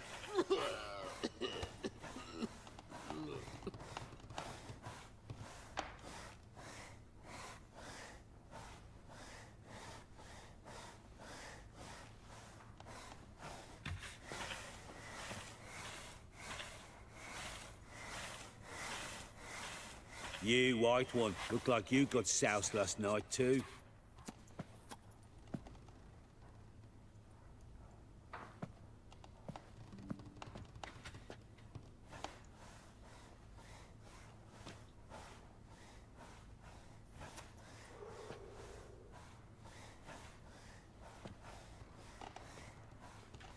Ploughing hangover.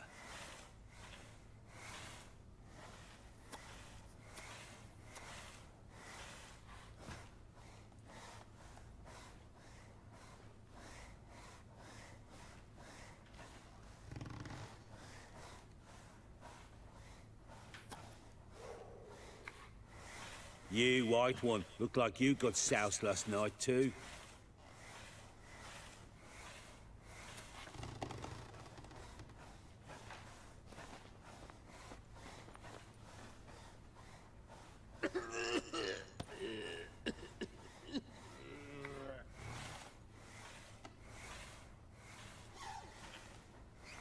Could use some hair of the hound. Got any vodka?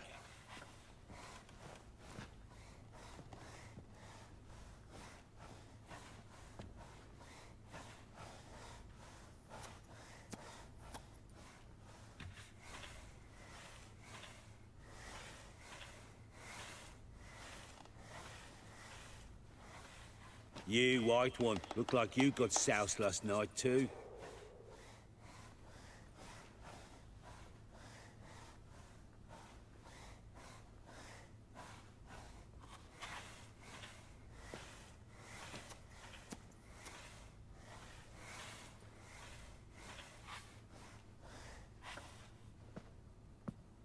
Ploughing hangover.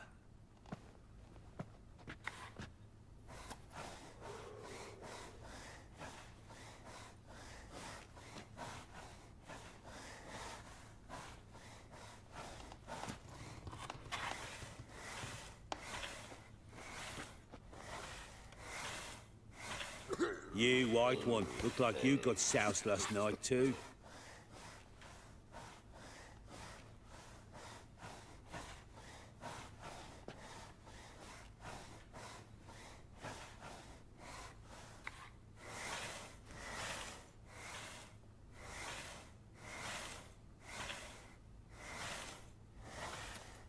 Ploughing hangover.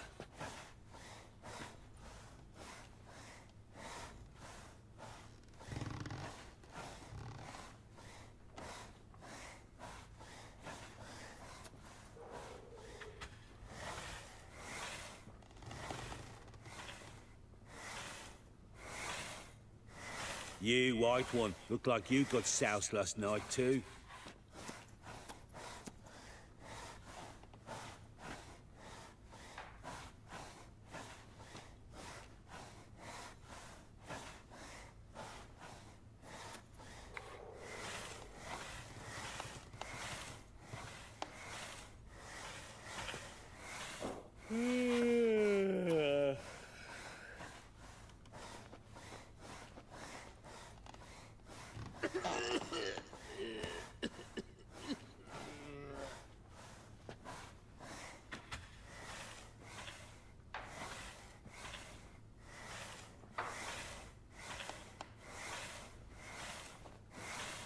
Could use some hair of the hound. Got any vodka?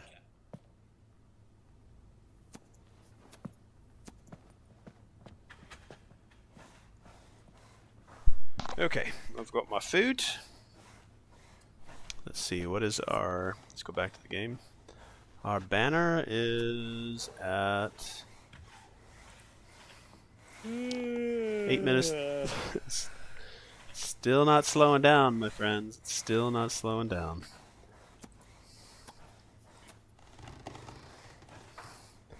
Alright, back into the game. Alright, let me take a bite of some of my food here.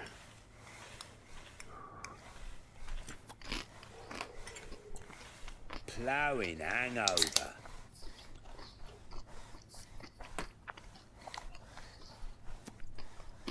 If my munching bothers anybody who happens to be watching, you just let me know and I'll mute my mic when I'm chomping.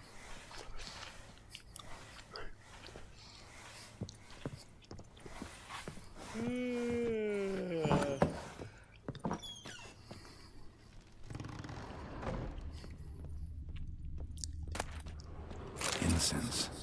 And an old key. Wonder what it unlocks. I bet you it unlocks something that's locked. Anise. Sandalwood. And something else. Saffron.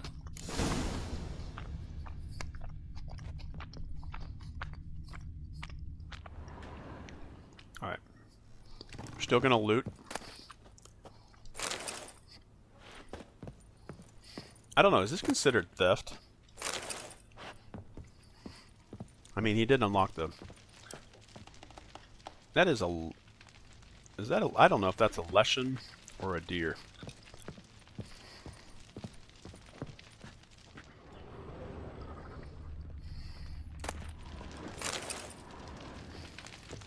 Dolls and candies. We want to give gifts to our ladies later. Alright, the scent. I'm on the trail. Lots of valuable things that I'm just stealing. Use some hair of the hound. Got any vodka? I don't know if I mentioned this in a previous stream. Damn. I'm pretty sure I did. Breaks off. I Find something else though. think I found the voice line or an actress that does the "What's up in the big world" for Cyberpunk 2077.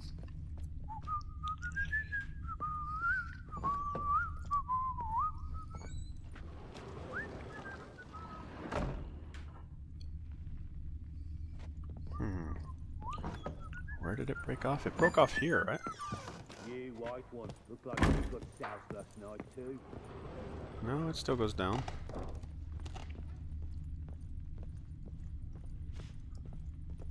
Well, On the trail. bring out the gimp. Think the gimp's sleeping. Well, guess you'll just have to go wake him up now, won't you?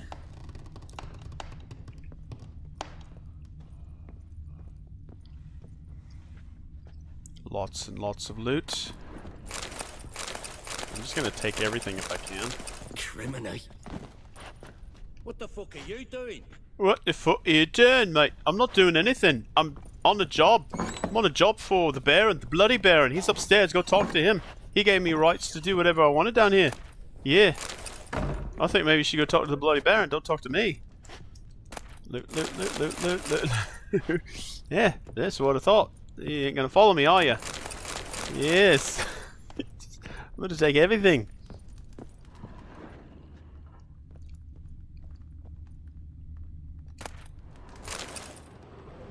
Let's read a prayer, shall we?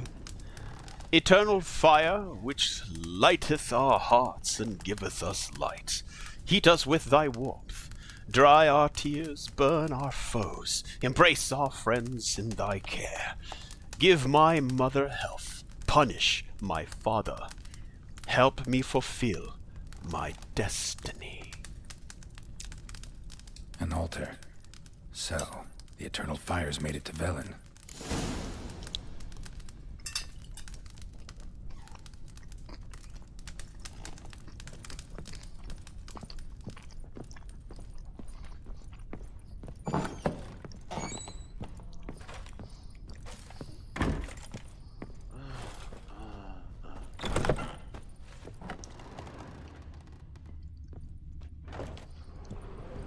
Yeah, I'm not sure what kind of punishment I get for grand theft. Alright, let's go back up to the room. Imagine doing this game without markers telling you what you needed to do. Now let's say that I didn't have that marker. I was like, crap, what do I gotta find? What am I missing? I just don't know. Alright, looks like we got a... What's this board? Hey, my favorite board game of all time. Talisman.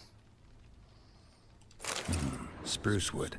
Smells of juniper incense. Some sort of folk talisman. Protective. Question is, against what? Won't find much else here.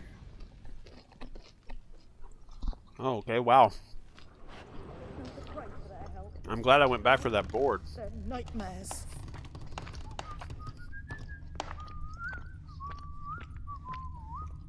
Done poking around? Found signs of a fight in the room. Know anything about that? A fight? What are you talking about? Someone was attacked. Probably your wife or daughter. Whoever it was tried to defend themselves with a candlestick. Missed the attacker. Punctured the wall Mr. instead. Plum, They in the tussled study with the candlestick. I don't know nothing about this. That night, I was drunk. Don't remember a thing. They were gone by the time I awoke. Doubt you were the only ones in the castle. Maybe one of your men heard something? 3 times I asked those bastards if they'd seen anything, heard anything. Nothing, not a one of them.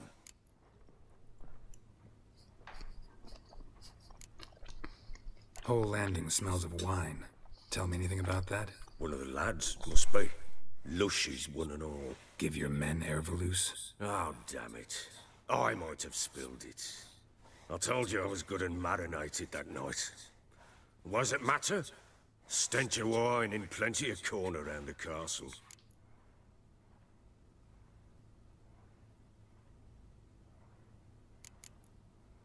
Recognize this amulet? Yes. Anna began wearing it a time ago. Any idea where she got it? None. Any witches or cunning women in the area? A Pella. Old Coot lives near Blackbow. And there's a cunning woman in Midcopse, but I know little about her. She's only recently arrived. If Anna were to see someone, she'd choose the Pella, not the woman. Anna was wary of strangers, newcomers.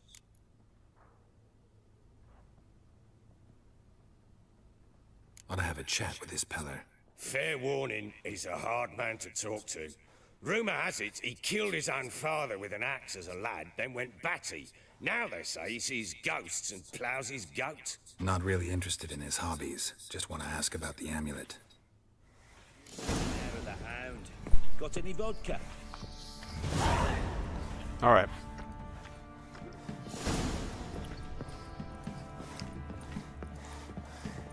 Now, I believe I don't get a room here until I've satisfied the requirements of what the Baron needs me to do, I think.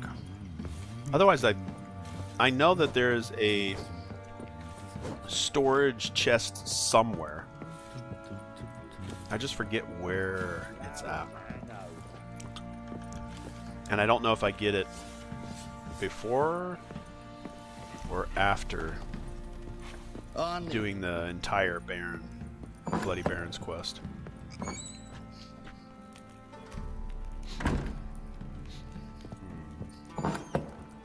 Do I have a room yet? Ciri was here.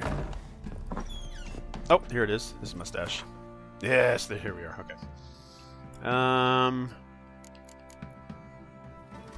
I forget which ones are. I don't think any of these are actually.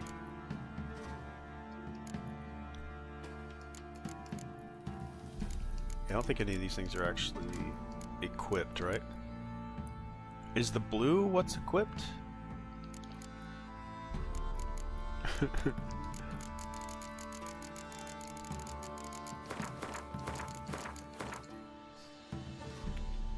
Alright, that helps my cumber. Alright. Potions and food, let's keep that. I guess it never stales, which is amazing. Alright, these are other items which we can go ahead and get rid of. We'll keep.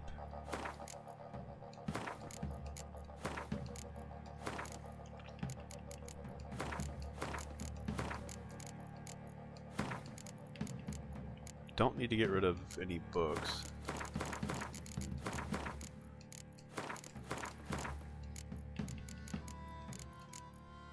Yeah, we'll put them away. I don't think any of the papers have any kind of weight to it.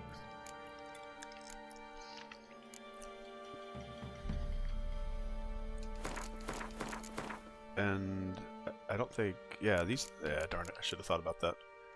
I don't think any of the alchemy or crafting items have any kind of weight to them either. Yeah, I don't need to put those away. Let's see, do these have weight to them? Slightly.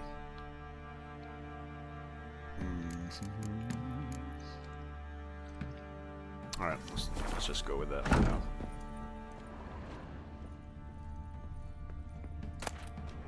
Natural Obscurity of Curses. The Natural Obscurity of Curses by Lydia van Bredevoort. Where'd Ciri get this?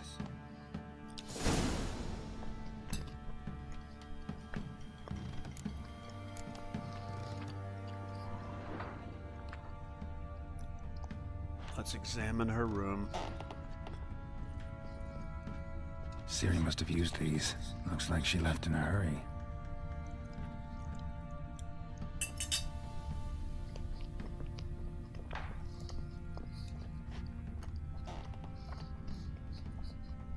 Spinning top. Gretka's toy.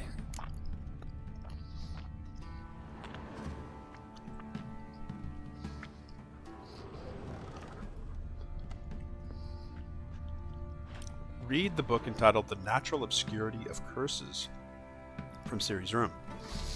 Okay. Let's go into inventory.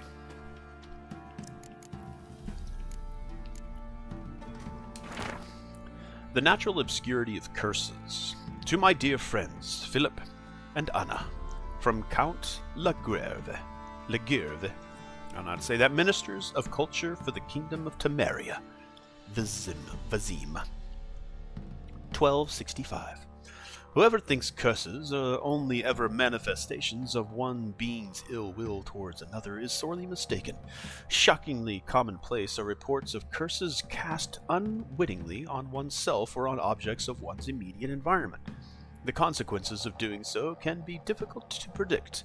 In many cases, they lead to harm or even the death of the person afflicted by the curse, or of the people spending time with the object or being on which the curse fell.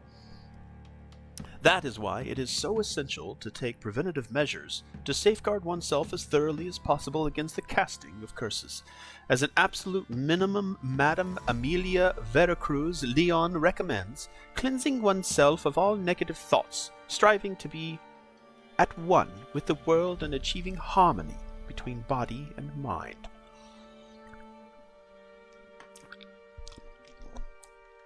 Sometimes you'll find myself, sometimes you will find me speaking into the microphone with nothing coming through, and that will be because I might have muted it, so I'm constantly checking over to the pickup to see if it's actually picking up. Alright, so that was part of the quest, is just to read that. The dedication to the Baron and his wife. Seems they had friends in high places in Vizima. Alright, where the grub's from? Long as the bowl's full. Not my fault we ended probably 6 foot under the birches. Why do you have to play the downstairs? hero? Nope, actually I was already there. Hey, Gretka! I know you, but you don't know me, but I know you because I've seen things. So you're Gretka. I am. And you're Geralt. How do you know? Because you've white hair and a medallion shaped like a wolf. Ciri told me about you. You and Ciri talked a bit, didn't you? We did? Did she say where she was going, or what she came here to look for? She said she was looking for you, and a sorceress. But you're here, so I guess she didn't find you. I wonder if she helped that friend of hers. Ciri wanted to help a friend? Any idea who it was? What do you mean, who? Her friend. She said he was in trouble and that she had to save him. Look familiar? My top. Where'd you find it? Ciri's room. We'd play in her room sometimes. I was sad one day, and Ciri carved it for me. Such a shame she had to leave. Do you know where Ciri is? No. One day I brought her breakfast, and she was already gone. The Baron told me she'd left. Didn't ask where she'd gone? I did, but he said I was too little and I wouldn't understand. But seriously...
All right, I am back. Let me get into the share screen. All right, yeah, we're still above 9 minutes. We're slowly climbing up to that 10 million pound mark, which is actually what is. Let's ask.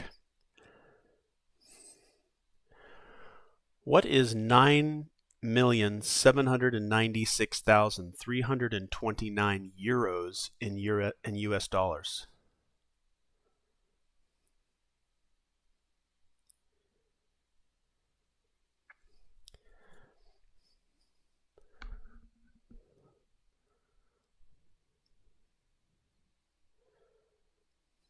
So total for US dollars at this time is $11.4 million. USD. If you convert that into other currencies, you could probably be in the billions. Somewhere on the planet, they've made billions.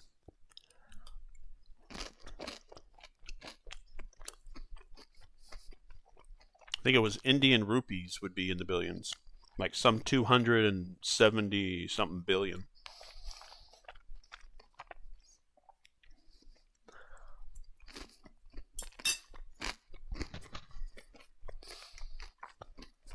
All right. Left me a gift. A gift? Yes, this. A green stone.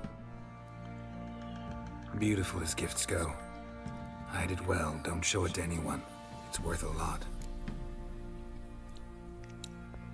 Thank you. Yeah, so pretty much what I was saying is I was going to go down and get some steamed rice, and I was going to look at the timer, because the timer was around 6 minutes, I think, when I was over here. Again, I'm going to recap here. Thank you all for letting me know I was muted. I came back and I was like, wait a second, my headphone was muted, which means it was muted when I left, and I don't remember pushing a button. So this timer up here was around 6 minutes. It's at 7 minutes now, and it's about to go into the 6 minute. It's been rare for it to get down below like the 8 minutes before it quickly goes back up. I was gonna like, well, we're almost 6 minutes here. It's the lowest it's been in a while. I bet you by the time I go down and get some steamed rice, it'll be back up, and it almost instantly switched back over to 9 minutes. But I am interested to see, like right now it's already reset, so now it's back up to 9 minutes. It will probably reset like that a lot. I would not be surprised if we went into a week. But even go on board, the team, they need to take breaks too. So they're coming up on the holidays. So they said they're not going to be as active in making updates. And I don't really think that they need to. They said they'd come back into comments and they'd update the stretch goal pop-up. So for the rest of this year, into the holidays and the new year, we probably aren't going to get massive updates. But what they will do is they will come into the comments section. See if I make sure that my screen's showing properly. They'll come into this comment section and they'll post in here, like Barney will do it, or other go on board staff members will come in and drop in, hey, we just got a new stretch goal, so you got to keep an eye on it here. This one is usually pinned, so it will pop up at the top so that we know something has happened.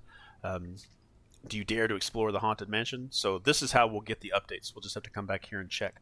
I think they're also going to come over here to the project page. They're not going to give us an update, but they will update. I don't know if it's automatically going to do it or somebody's manually going in and doing this. I imagine somebody manually goes in and adds a new one, but then it unlocks automatically whenever the funding reaches that particular goal. So what they'll do is this right here, the Haunted Mansion is the most recent one. So if we unlock another card, then it will be in-game number 6. You can see here it's in-game number 5. Now let me see if it's scrolled in there and I've highlighted it. Yeah, so we're in-game phase number 5. So if it goes to a number 6, 7, 8 or more, then this is how we'll kind of check to make sure that those things have unlocked. What they're not going to do, because they're going to take a break, a well-deserved break, they're not going to add to the total number of full updates. Now, I guarantee you they'll come back with many more. But these updates that they have right here, which we're at update 34, we probably won't see update 35 until 2026, early 2026. But there's already so much. There's already so much. It's sort of like CD Projekt Red is still adding stuff to The Witcher, and they're probably still going to add stuff to Cyberpunk 2077. But the game by itself right now is amazing.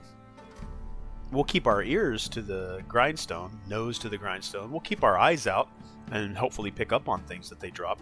The Cyberpunk 2077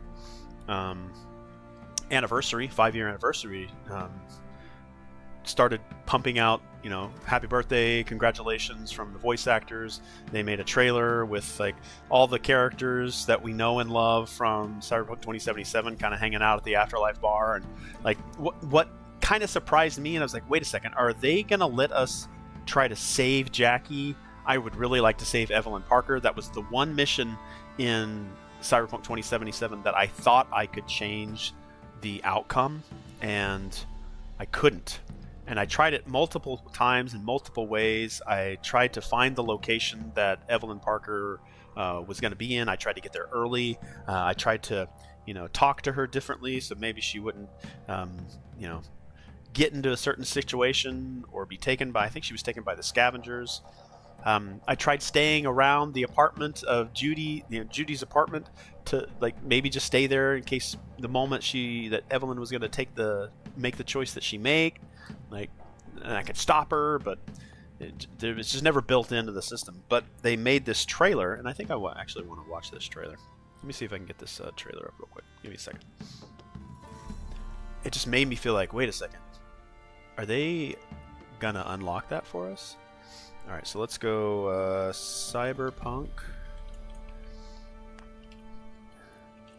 2077 anniversary. No, anniversary, not announcement trailer. Anniversary trailer.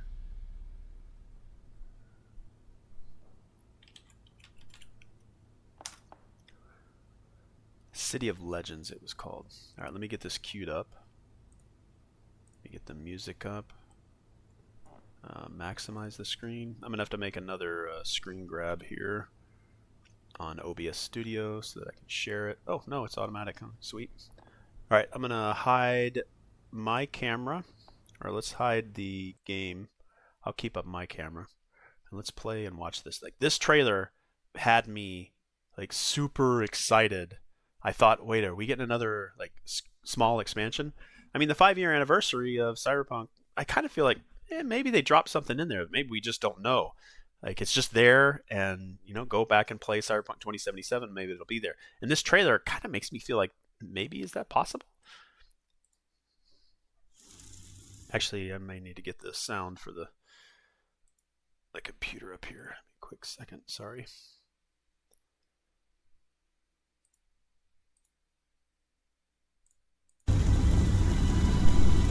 If you could go back to the beginning,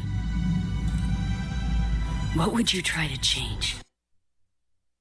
That comment, in and of itself, made me think, wait a second, what would I change if I could go back to the beginning? Well, I mean, these are the things that I would like to change. So my eyes, like, opened and my ears perked up, and I was like, wait a second, what are they about to tell us that we can change? Because immediately I was like, I would change the outcome of Evelyn Parker. That's what I would want to change.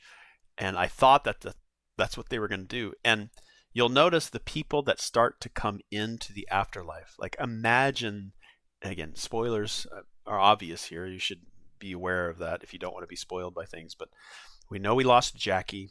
We lost Evelyn Parker. And the video that you see here kind of makes me feel like, wait a second, have they implemented something? And it's my own fault for not knowing, like, what is their current update number? Is it 3.3? So if I see a 3.4, it could be just bug fixes, but...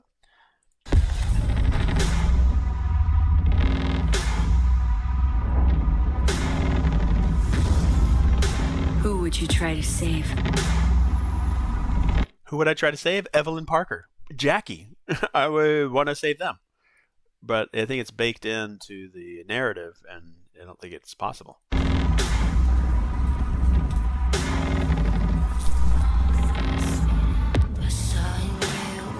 Who would you trust?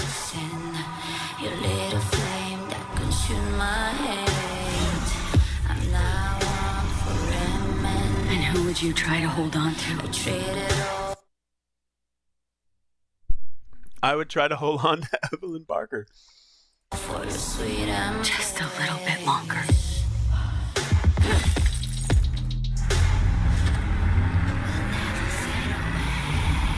Because in Night City, a city of punks, thugs, fixers and corpos, warlords, drug lords, joy toys, rocker boys. A city of legends. Okay, we already saw Pan Am. I think we saw Johnny and then Takemura hanging out in the afterlife. When I saw this right here, I was like, wait a second. This is just them making a video, right? But this scene right here with Evelyn could have just happened well before we even met these two. But then I started to see all these other characters that I met in time. Like, wait a second, all these people that I met are that I met after the passing, or like after Evelyn passed. I was like, wait a second. All you really have is how you'll be remembered.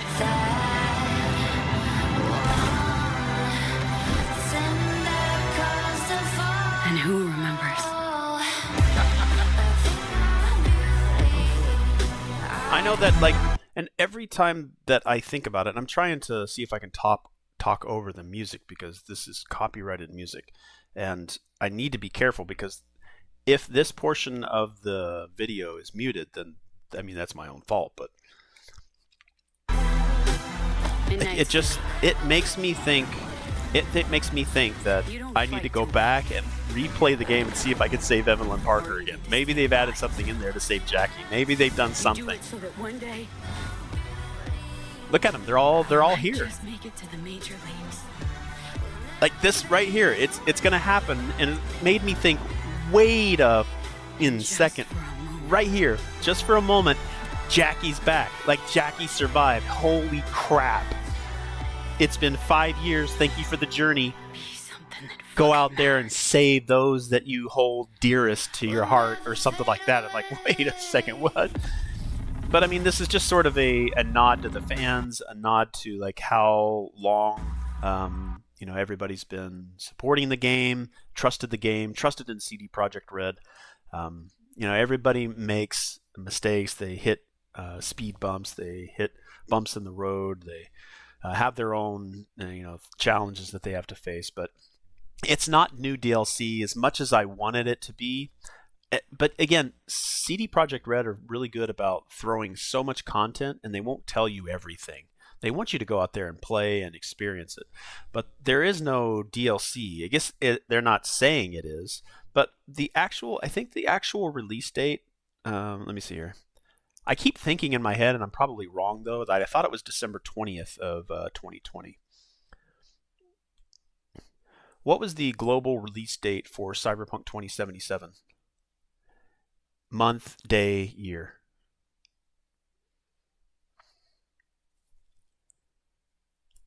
Okay, yeah. All right, so yeah, it was December 10th, 2020. So the anniversary was the 10th of December. It's already come and gone. So if they were going to drop something, they probably already would have done that. But that doesn't mean that we'll never get, because the 10-year anniversary is December of 2030, and that is my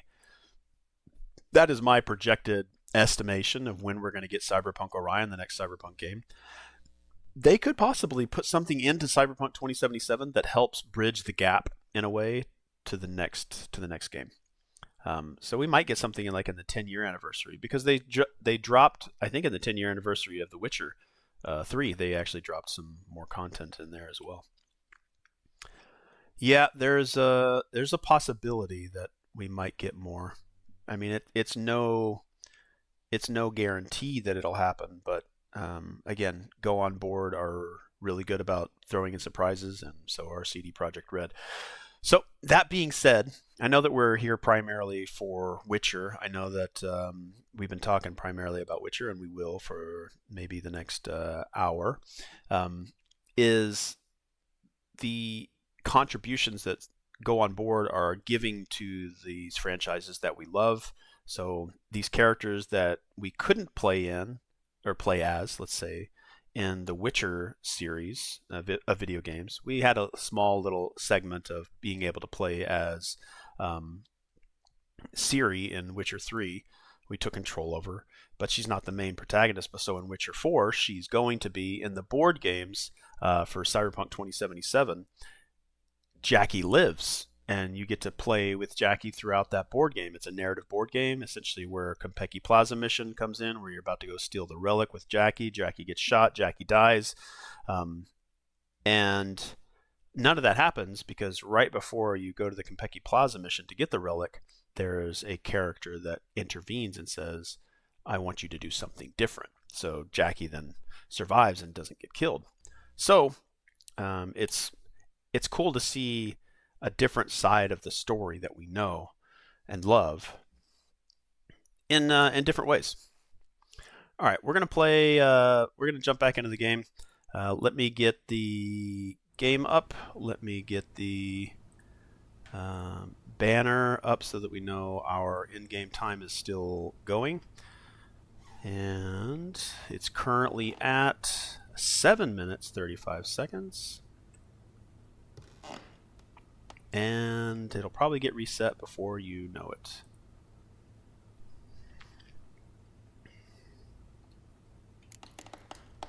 Thanks, Gretka. Have fun. But I'm not playing. I'm helping.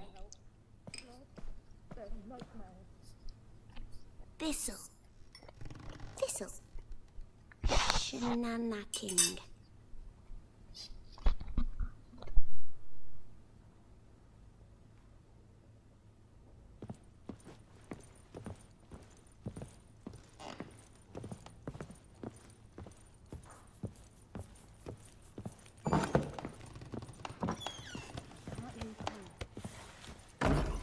Rubble everywhere.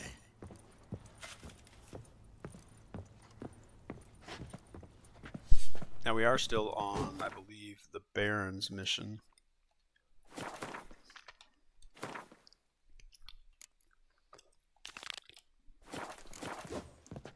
I did talk to... I've already talked to the Baron. Alright, so then we need to go find the Peller's hut.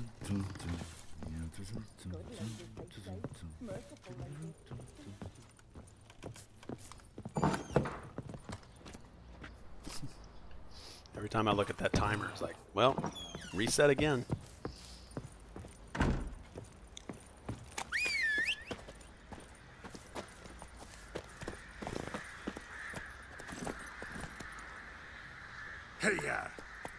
Hey, come on, Roach.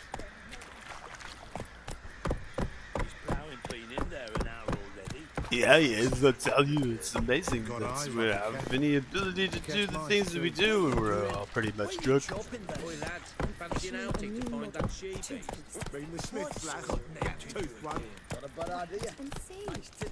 Yeah, if the campaign for the Witcher Legacy goes into come on, Roach.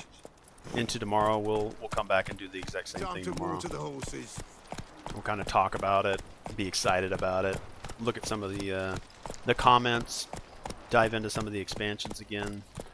I am constantly in there, comments and helping out the community when they've got questions. I do look forward to looking at the page. I was there daily during the live campaign, and I've been there daily for the end game and how long it's been extended. So I'm looking forward to checking back regularly. But once the end game finishes, I'll still be there to answer questions because the pledge manager will open, people will have questions, and I'll do my best, like other members of the community, to help answer them.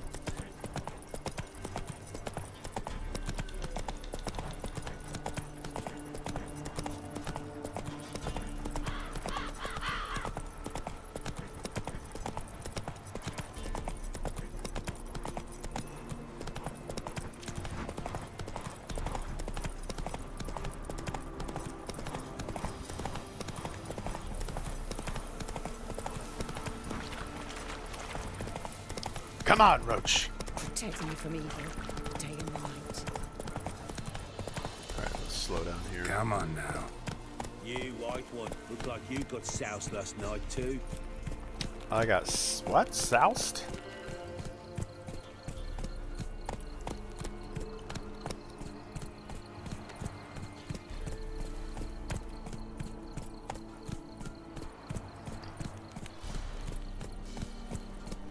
Timer just keeps getting reset.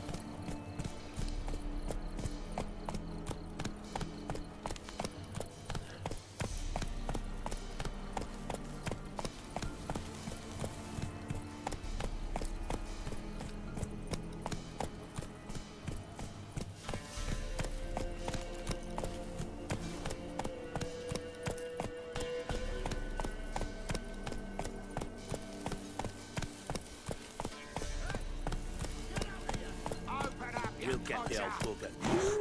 Bastard deserves to hang. No. Get out of my sight. Some strays wandered our way. Sod off, freak. What do you seek here, Fig? What do you want? Want to talk to the Peller? Too late. We've got dibs on a chat with him. A long one.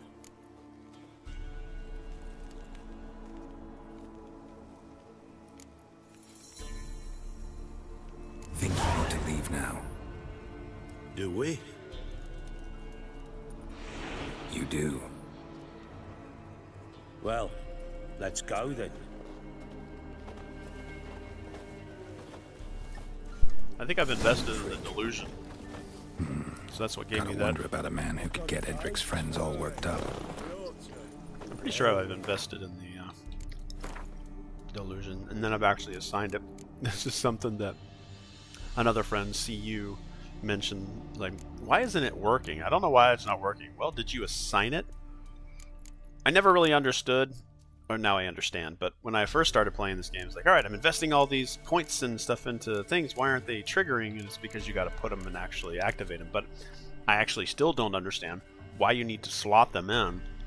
Because, let's say that I don't slot in Delusion here, and I instead replace it with sustained glyphs. Does Geralt just suddenly forget how to use Delusion?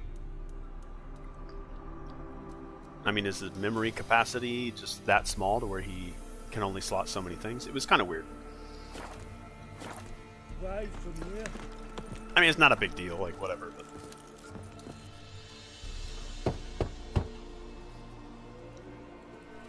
Hey, anybody home? Hey. Open up, it's safe now. Devils. Who do they bring? What seek ye? I need your help. Oh, a man. Nay, a wolf. Grey, though not old. 'Tis he the Peller awaits.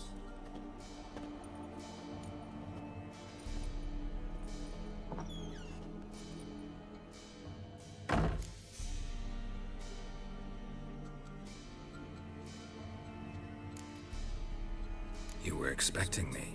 Aye, as the bones declared I should. They shall come whose stench is rape and death, but the wolf shall disperse them, the white wolf. And thus he comes. Omens never lie.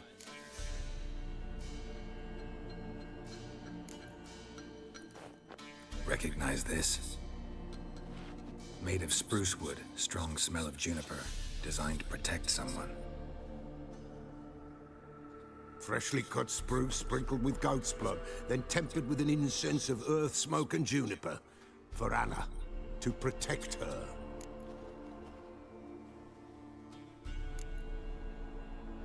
You make the amulet? Aye, sure 'twas the Peller. After the way of his forefathers, over still water in the light of a full moon. Proper as amulets go. It protected well. Should never have taken it off. So, designed to protect her. From what? Oh, the dear. Besieged she was, evil all around, wanting to possess her. Old magic, born of oblivion, from dark sources emerged. Old magic? Can you be more specific? 'Tis not for mouth speech, nor for the touch. A small protective charm, not a thing more a Peller could do.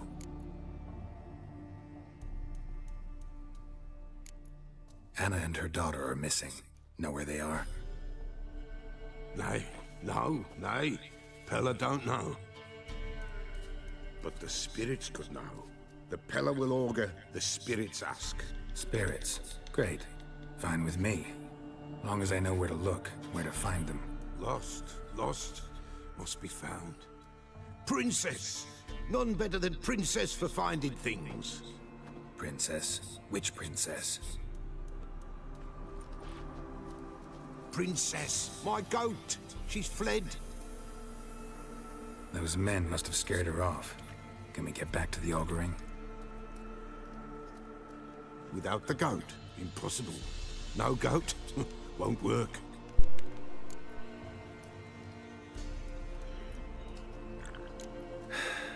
Will you help me if I bring the goat back? Princess, princess, where have you got to, girl? Fine. I'll get your goat. The bell. The little bell's ringing. She loves it. Ring, ring, and she will follow. But for a while. But beware of wild strawberries. Raspberries, too. Yeah, treacherous as beasts go. I always keep an eye out for them.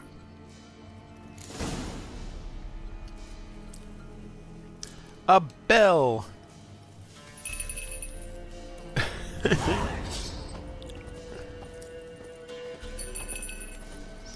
I wonder, I've never really tried it. Can I keep a hold of the bell and then just ring it many, many hours later?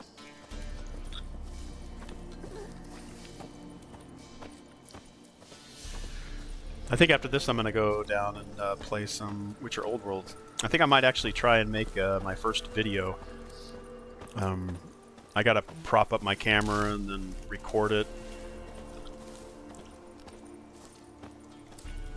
But we'll see how that works. I'm slowly going to make a studio down in my sunroom downstairs and get a thing going to where I can start making proper videos. And I'm really going to be focusing on Go On boards, games, probably Mighty boards, Free League.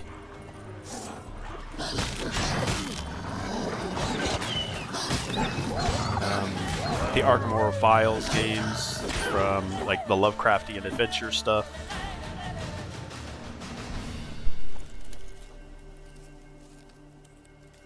I hope I got the sneeze mute button before that came out. All right.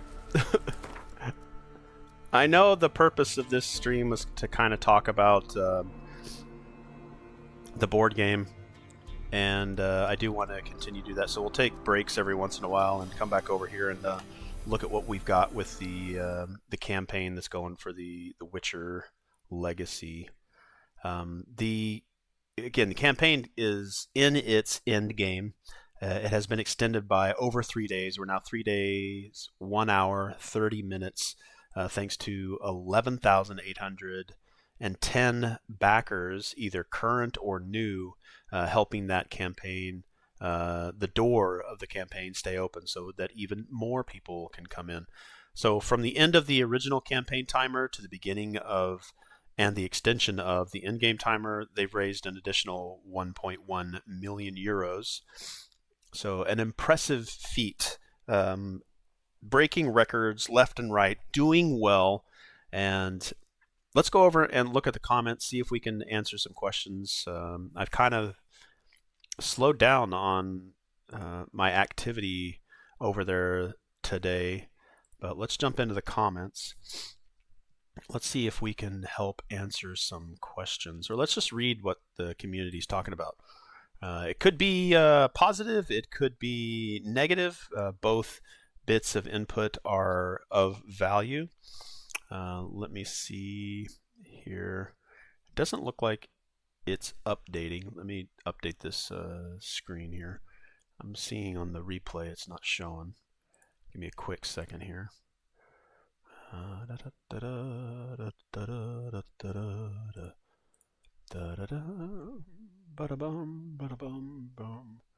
So it doesn't. Okay, it shows that. It goes back.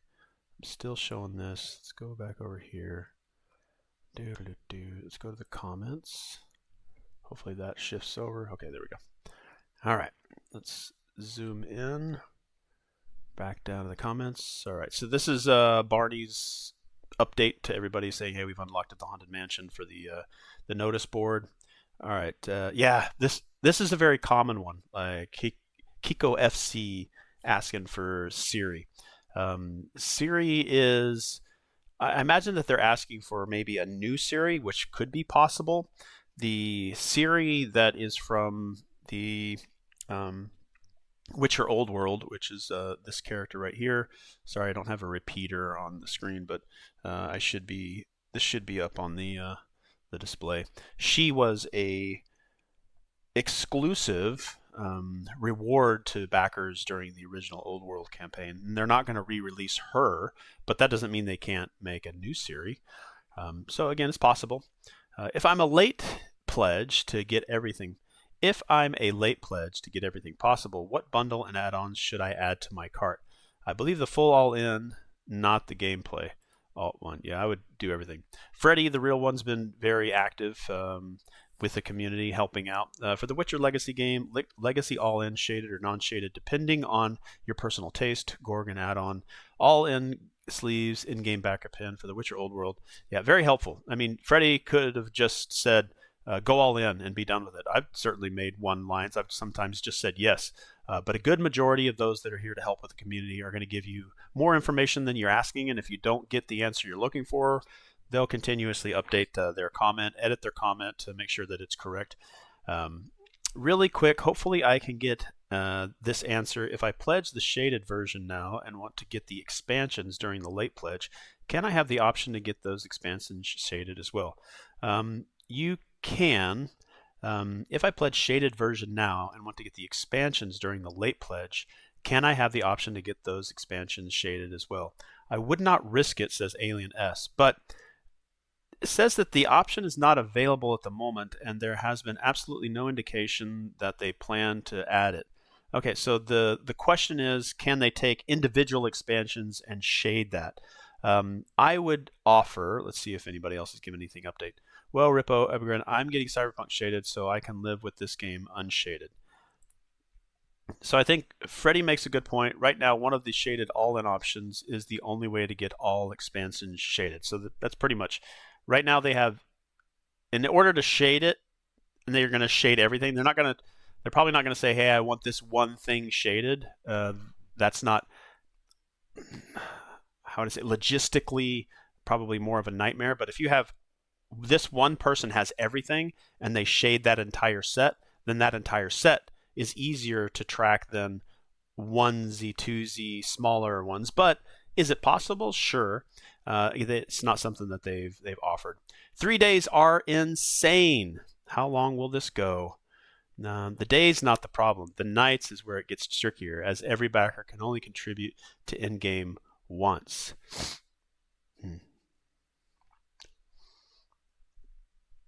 Are trophy cards part of the gameplay all-in or only all-in? Only in all-in. Yep. All right. After seeing this campaign last 3 days, I made up my mind and pledged. Welcome. Let's just say welcome. Welcome.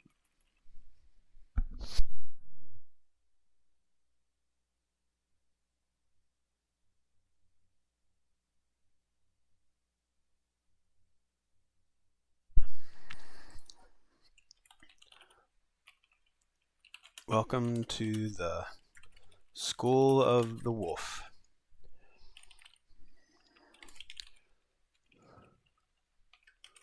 Yeah, we'll just say welcome to the School of the Wolf. All right, more stretch goals. This is again, the game is so popular. The game is within an IP that is so popular that people want to have more, and that is 100% understandable. I would like to have more and more and more.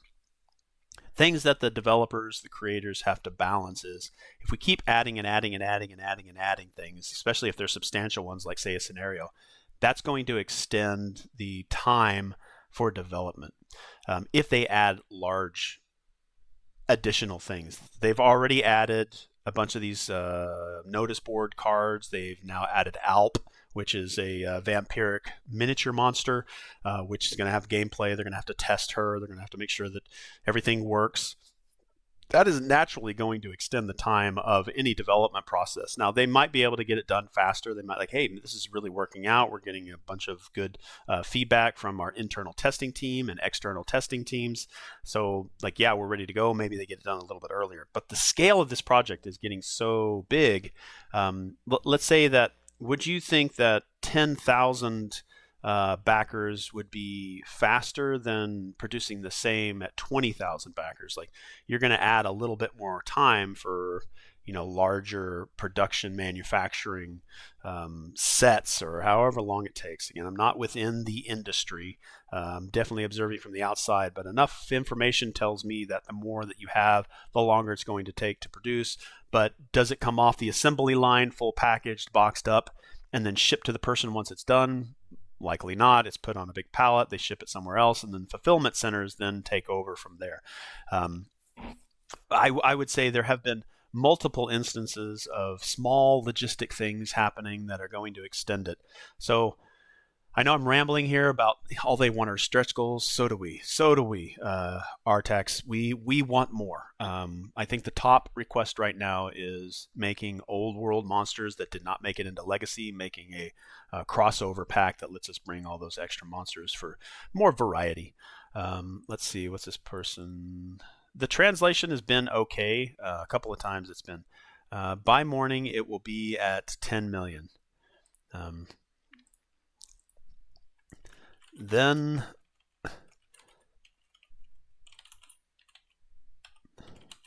the road, then the end game road, let's call it the end game so that we're clear. End game road to 11 million begins. Now, I guarantee you, not everybody wants this campaign to just keep extending itself. I, on the other hand, I like, that's amazing. Let's see how far it goes. So I made a comment. Then the end game road to 11 million begins because they're excited about it hitting 10 million euros. Well, after 10 million is 11 million.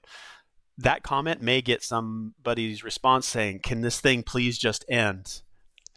Like, it's not gonna slow down production for the end game continuing to go on unless they start adding massive extras on it. A couple of cards that they're adding for the notice board is not going to make like the game production slow down. Now, I'm sure that the Alp miniature monster edition is going to add a little bit more time. A couple days of testing, a couple weeks of testing, maybe down the line within 6 months. It's like, actually, we just found this thing in, so we need to go back to the Alp character that we added and make sure she works properly, or maybe the story that comes with her. Who knows? There's going to be a lot of testing and refining and retesting, like I've said before.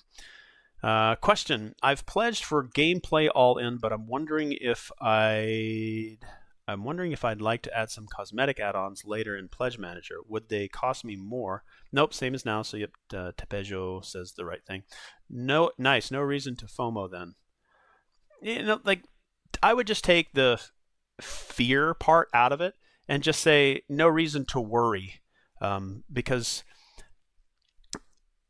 I think there's an internal consumer feeling, and it's just a feeling, like the fear of missing out. It's not a fear, and I think it's just something that people will throw on top of something to say, I'm going to miss out. And if that's a fear for you, then this might be sort of the driving factors, like it's going to be available for a limited time for a specific price and for specific things to be available. I wish there was something else, and it's got to be something other than fear. Like, I have no fear of missing out on something. It's unfortunate that I don't. It's unfortunate that sometimes I miss out, but I'm not like, oh God, oh God, oh God. Like, that's not something that enters my mind. It's just, darn it, I missed it. Let me go find it another way. So if there's a fear there, it's unfortunate that some people are feeling that way. We gave you over 1 million in-game. Where is Siri, for God's sake? 9,800,000. They said she's not coming. Dang. No, Siri will come. She's busy at CDPR. Got her as a hostage for Witcher 4. I have I have made this particular comment when they talk about, yeah, Ciri's busy right now with Witcher 4, and Ciri is busy into Witcher 5 and 6 as well.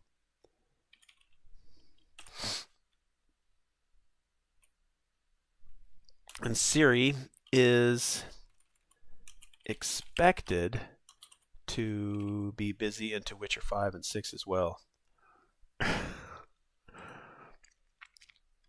Alright, any thoughts on in-game companions? Upgrade from a cardboard to something more, or unlocking more player characters through gameplay like in Gloomhaven. Always like that. Keeps you on in the game. Anyway, what a feat you all made. Go on board. I will take it. I have this keyboard and I don't like it. I don't know if you guys can see any portion of it there. I need to throw this thing away and get something else. I've had this thing for probably 10 years. The keys are sticky. Sometimes it feels like I'm pressing it down, but it actually doesn't trigger. So my typing has become worse because of this keyboard. I will... What was I going to say? Any thoughts on the in-game companions? Okay, I will proxy my tokens for companions with the miniatures from Path of Destiny.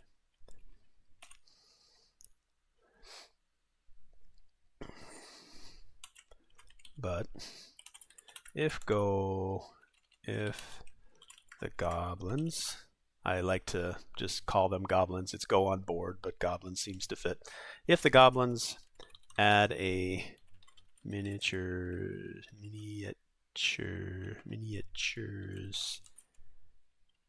cosmetic add-on, I would be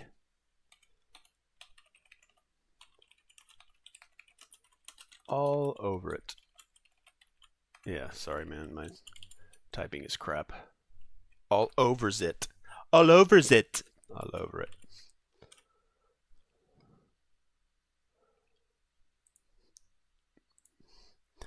Alright, what else we got here?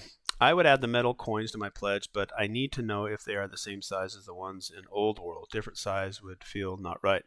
Then it's better to wait with those coins until the pledge manager. While same size is likely, also consider that the coins in Old World are all the same value, 1 gold, but are of different kingdoms, and each kingdom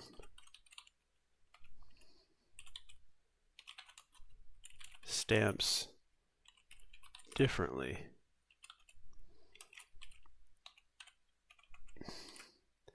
If I think they're Cadwin. I'm probably spelled that way off. Hold on, let's see if we can find the answer here.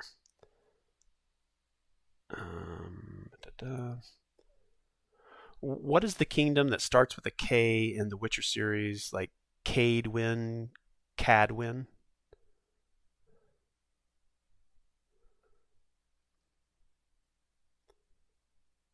Okay, Cade. K-A-E-D. K-A-E-D. Oh, I added an I where it didn't need one. If the Cadwinian coins are slightly bigger or smaller, then thematically it would make sense. But I do understand that consistency in components is nice. All right, well, same size coins, while same size coins are likely,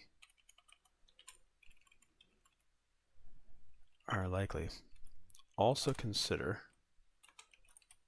that the coins in Old World were all the same value, 1 coin, but are of different kingdoms, and each kingdom stamps differently. If the Cadwinian coins are slightly bigger or smaller, then thematically it would make sense. But I do understand that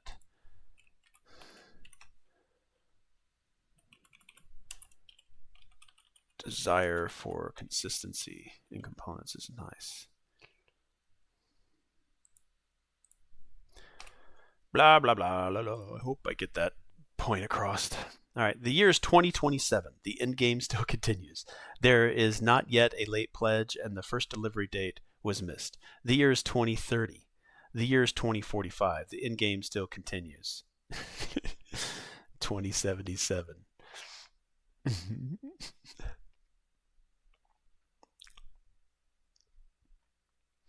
With so much support, is there any chance we could get the game by 2026, maybe?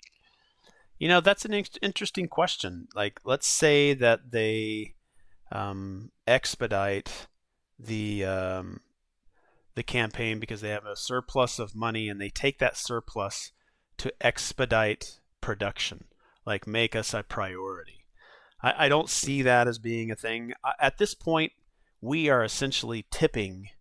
And I hope that they can make, like, give this team bonuses. Like, they've exceeded expectations, and they've been nothing but a straightforward, upfront company, treating its fans with respect, treating the IP with respect, and it would be okay with me if they...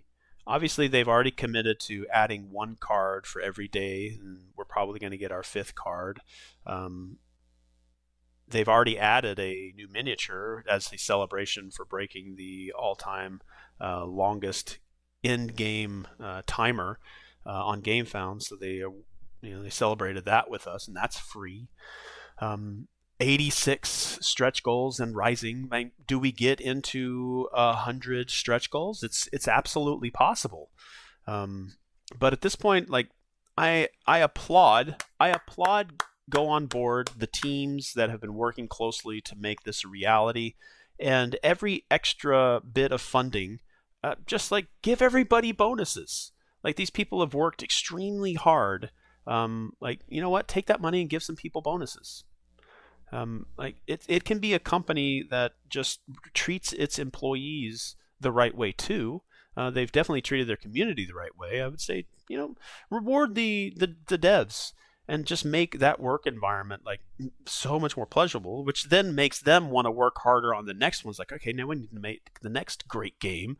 And then if it exceeds expectations, that extra surplus, which has already been used to give us extra value in our own product, push that forward to the employees. That's what I would recommend. I know that's not the most popular response, but I think they deserve that. Imagine like a game that you worked on or a project that you worked on just was an astounding success, and you get a little bit of a bonus. Like, hey guys, like, wouldn't that be the right thing to do for a company that just made, all this this fun? And like, these people aren't running around in Maseratis or Ferraris and living in, multi-million-dollar mansions.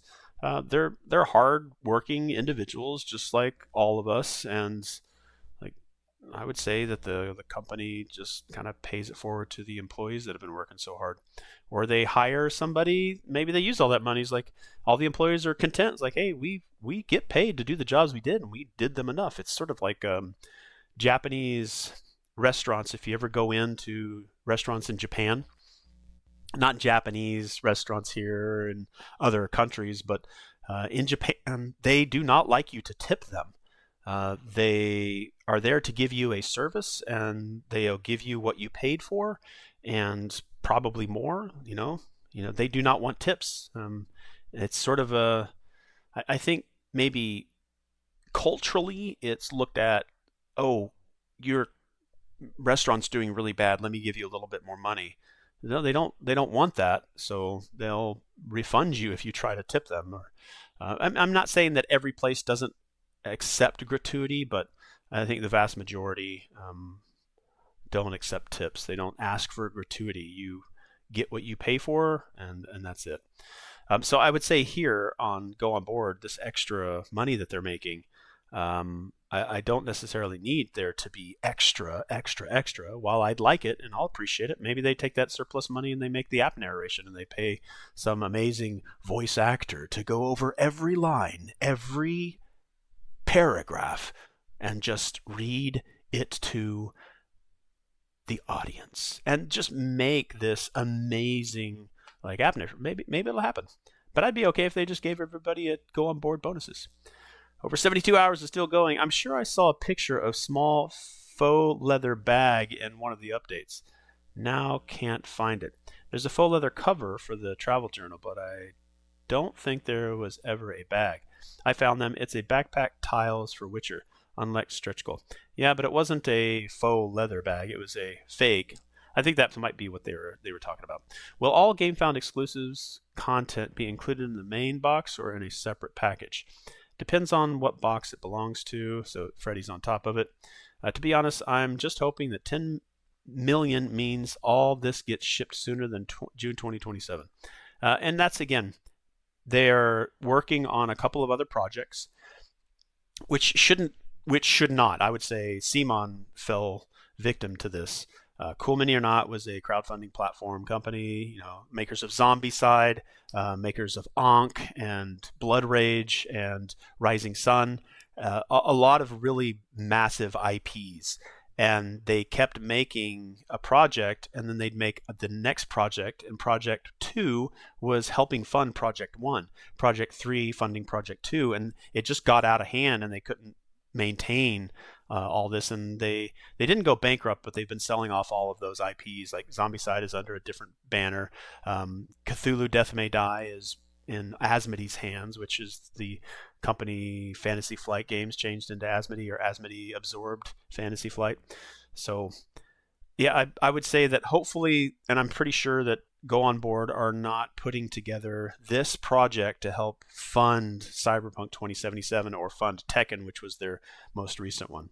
I'm sure they'll be fine. Whether or not it expedites things because they're making more money, who knows? It might. I don't know the underlying workings of that, but is it possible? Yeah, sure. On the pictures of the rewards with miniatures, are 2 miniatures blurry? Those are the secret ones, so they're not going to show those. They're going to be ones that you find and discover on your own. You're going to be the ones to make that discovery. Will there be split shipping? I have Old World sleeves. Will they ship early? Yeah, it's all going to be together. Freddy's on top of that, so is Zord. Did I understand correctly that payment for shipping will have to be done later? Shipment cost during pledge is quite misleading. So a couple of ways that I've seen it done is the pledge manager will ask you for shipping before the pledge manager closes. Sometimes well after. I think I was in a couple of campaigns on Gamefound to where the shipping wasn't charged until they were closer to actually starting to produce, or they were locking everything down and about to send to the manufacturer. But I have ongoing Gamefound projects that I'm still making, the monthly payments on. I think I've got 5 that are currently active, and some of them will ask for shipping before I've actually even paid for the entire thing. so I mean, there's a different underlying system that's working there, but I'm pretty sure that you can get all of your shipping taken care of in the Pledge Manager, because people might change their product in the Pledge Manager and add more weight to it. So that shipping costs usually come even a little bit after that. Will the Legends Pack be added for free if I backed during the end game? Yes, it will. Scar got that one. Scar of Kaer Morhen. Let's translate this one. Suggestion, idea, localization check. How about translating Night Wraith as kneeling? I'm not sure what that translation is. There is a Czech language. What if 10 millions? I think it will need another day, but we'll definitely, hopefully see. Yep, I hope we get it up to as far as we can. Are you a little new Witcher? And okay, so they have a. I don't think this is necessarily going to work for Shumi, because even though there's nothing wrong with. So let's take a little step back here. There's a referral program that go on board the developers of the Witcher Legacy, the game that we're talking about here, sent out to the community, which after I talk about this, we'll also talk about like where it probably could have fit better. They put out a referral link program in the middle of the campaign, and they said, all right, if you'd like to reach out to your community and bring your community into the project, we will reward you with 4 free neoprene dice trays. And if you create this link through their website, then you give that to your friends, and one of them backs the project using your referral link, then that will update in their system. It'll show it being connected to a current backer's referral link, and then those 4 neoprene dice trays will be added to their pledge in the Pledge Manager. You can only get like 4 dice trays, so if you get one pledge, let's say you get 1 box of the game, and you get 5 of your friends to back the game as well, you'll get 1 set of 4. But let's say that you put 2 boxes of the game in your pledge and 5 of your friends back the game as well, you'll get 2 copies of the 4 dice trays. So 8 dice trays total, because you got 2 base core sets. They're not going to give you 5 friends that backed it times 4. They're not going to give you 20 dice trays because you only backed 1, if that makes sense. But the more friends you give it to, the higher chance that somebody will probably back it. I recommended to friends before the campaign started, during the campaign started, before the referral, and after. So I've covered all my bases with trying to bring community and my friends in. I think one person that I gave my referral link to has actually used it. So we'll see if the system works. Even if the system doesn't work, I will send out a support request to go on board. I'm sure that they'll handle it. If it doesn't, I'll just add the dice trays, and those will be available in the Pledge Manager as well. But Shumi here is putting their referral link in the chat, but this comment section of the Gamefound page flows so fast, this is going to just be lost. So hopefully what Shumi is doing, and I'll probably put this in here as well, at Shumi. Well, I'm not going to say anything because I'll let them kind of understand. Is like, I would also recommend to Shumi is take that and put it into your friends' messages on their phone and send that to them if you know that they're also interested. Putting it here, you're less likely to find somebody that hasn't already pledged or isn't already aware of the game and don't need somebody else's link referral to take them to the page because they're already here. But, I mean, maybe you do find one. We could probably scroll through here and maybe find somebody that doesn't have a backer number associated with their name. Trophy cards, so much possibilities. First name monsters on Old World can't be played in First. Shame monsters in Old World can't be played in Legacy. Probably being Legacy makes it harder. Also, having cards for Old World monsters would be great. There is. I know these are cosmetic, but in the future, could you build a portable travel hand game around them by randomly building a deck to certain rules? I've done this with my copy of Old World. I have a small box that looks like a treasure chest. I put in the monster cards, and I put in a deck of the character action cards, and that's all I need. I just need the monster card, and I need my deck of cards. And then I can try to... the monster card with its life pool, right? Because the monster's life pool is a deck of cards, and that deck of cards is used for all monsters. It just depends on how many of those cards are actually put into the monster deck. So you take your deck of monster cards. Actually, I've got some of them here. And this is really all you need to do. So you take your deck of monster cards. You take the monster attack cards, which is its life pool. You take a stack of your cards, and you can make it difficult level by just giving yourself a starting hand of 10 cards, and then you can randomly, pull off a couple of cards to add to your deck, or you take all of the cards that are available within the Witcher stack or the Mage stack. You look at the monster's health pool. Let's say that it's 14. You get to randomly draw 14 cards and then just try to beat the monster with the combos and the way that the system works. And all you need to do is have these cards, the card life pool, and then the character action cards. And you can have a fight. Like, it's just a little travel game that you can have and enjoy fighting monsters that way. It pretty much works just like you're fighting any other kind of monster. That's a good way to get the game on the go without having to bring all the extra components. You obviously take out phase 1, which is the exploration. You take out phase 3, which is adding more cards. But it's just a quick, snappy way to get into the game and try different combinations, because you just keep rotating things through, which I think is a good way to go. Maybe we'll see a fan-made game on Board Game Geek. I just gave you one. All I'm saying, I see possibilities for a small portable game or other uses, especially if stat level and some special... Okay, so here, let's see if we can just post this real quick. I often take all the... regular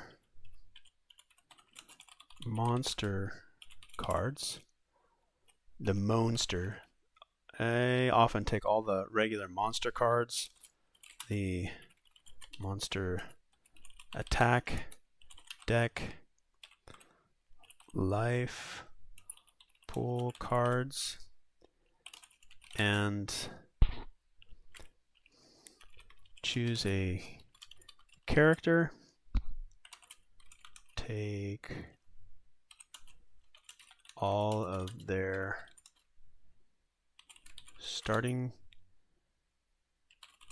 action cards and the deck of action cards to shuffle and place into a draw pile. Alright, I often take all the regular monster cards, the monster attack deck, life pool cards, and choose a character. Alright, so let's see if we can actually just make this a step-by-step.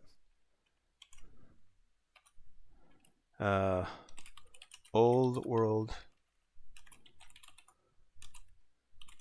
Go. 1. We're just going to make a tutorial here. Take all the regular monster cards.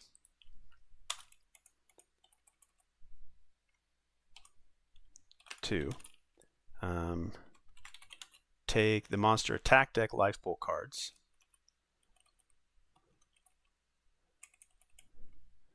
2.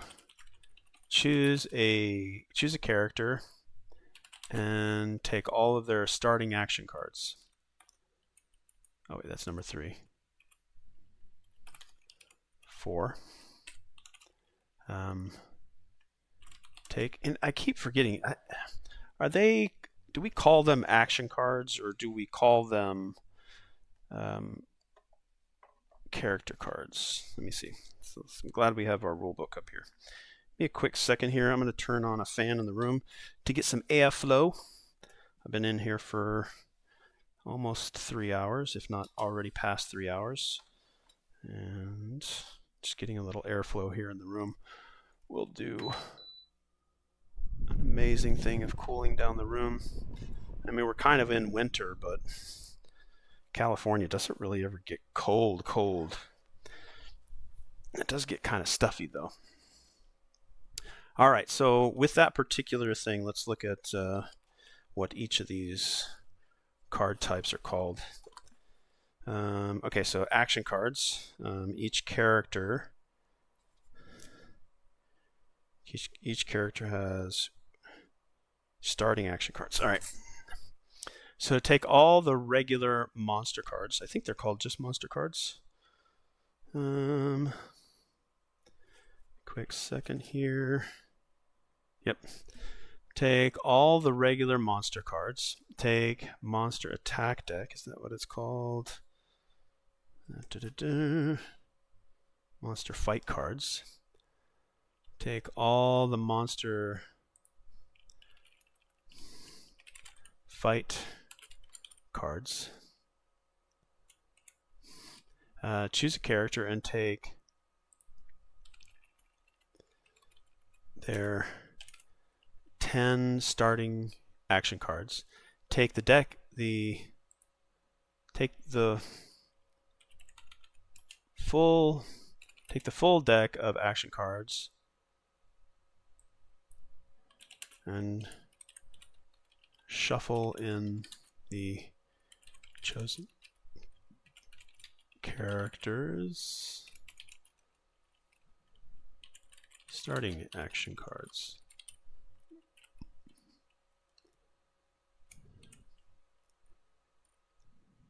Old world go. Here is a quick and easy game that only uses a few cards. Alright, take all the regular monster cards, level 1 through 3. Levels 1 through 3. Take all the monster fight cards.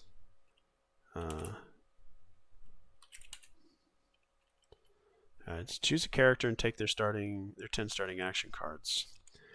Take the full deck of action cards and shuffle in the chosen character's starting action cards. That is setup. It's quick that only uses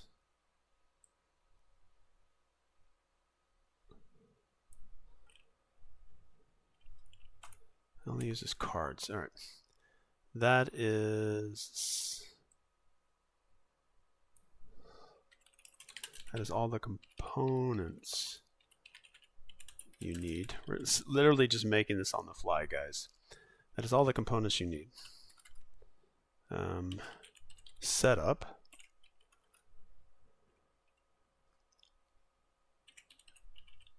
Shuffle and draw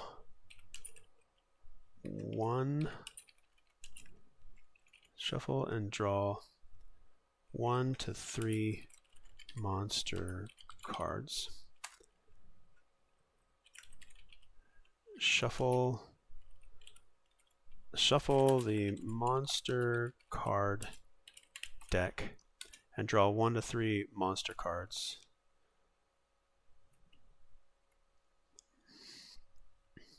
Shuffle the monster card deck either by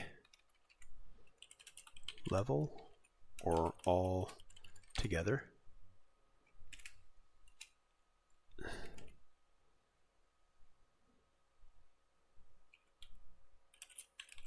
Considering what level of difficulty you'd like. I'm gonna have to make some edits here. I'm just mashing the keyboard here. Try to get this out real quick.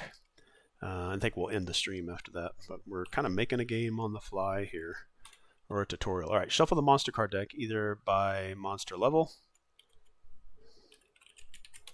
level or all together, considering what level of difficulty you'd like.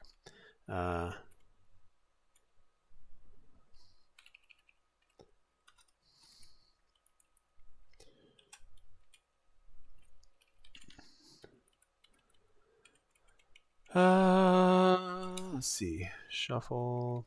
Let's say this is number 2. Draw 1 to 3 monster cards, depending on how you want the difficulty to be.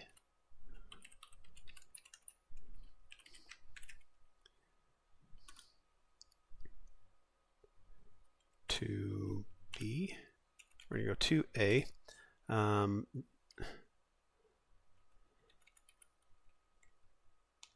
Oh, something's not working here. Uh-oh. Oh, wow. Yeah, this, for some reason, the Gamefound cuts off this left side of the... I hope I'm not covering this up too much. I should probably have this stuff near the top instead of the bottom. I apologize for that, so you guys can actually see it as I'm doing it in real time.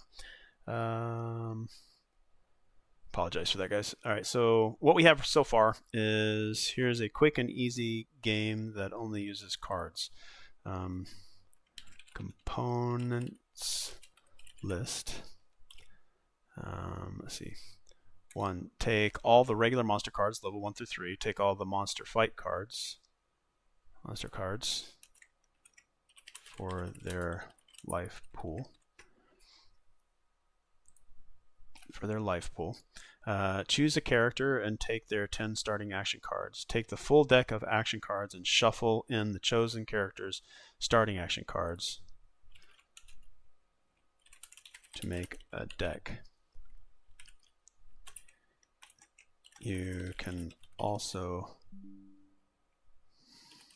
build your own deck based on what level of difficulty you like. That's all the components you need. Setup. Shuffle the monster card deck, either by monster level or all together, considering what level of difficulty you'd like. Draw 1 to 3 monster cards, depending on how you want the difficulty to be.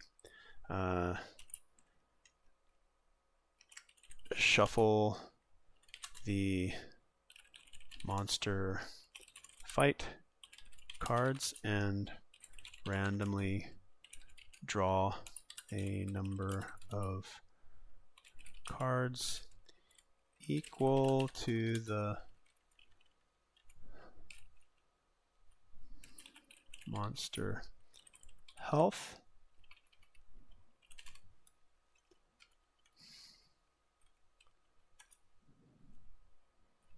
Three, shuffle from the character action cards. Character action cards, draw a number of cards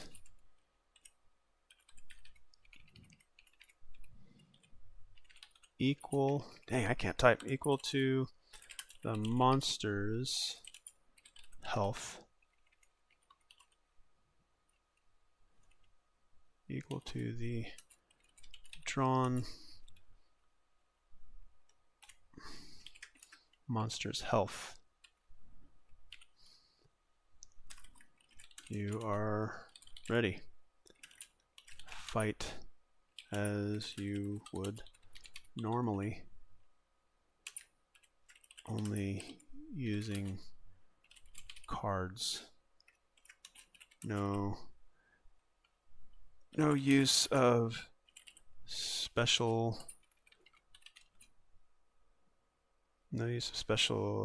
abilities, potions, bombs, etc.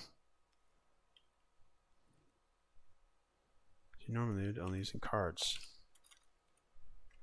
There is no use of special abilities, potions, bombs, etc. unless you want to work those in. There. I hope that's clear. Let's see and read it. We'll have to maybe edit it. Old World Go. Here is a quick and easy game that only uses cards. Components list. Take all the regular monster cards, level 1 through 3. Take all the monster fight cards for their life pool. Choose a character and take their 10 starting action cards. Take the full deck of action cards and shuffle in the chosen character's starting action cards to make a deck. You can also build your own deck based on what level of difficulty you like. That is all the components you need. Setup. Shuffle the monster card deck either by monster level or altogether, considering what level of difficulty you like. Draw 1 to 3 monster cards depending on how you want the difficulty to be. Shuffle the monster fight cards and randomly draw a number of cards equal to the monster health. From the character action cards, draw a number of cards equal to the drawn monster's health. You are ready. Fight as you would normally, only using cards. There is no use of special abilities, and I would say edit.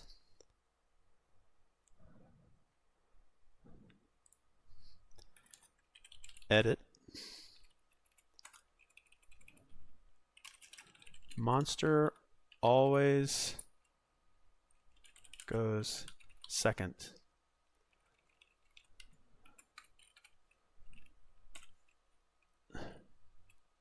Or actually, that'd actually be better.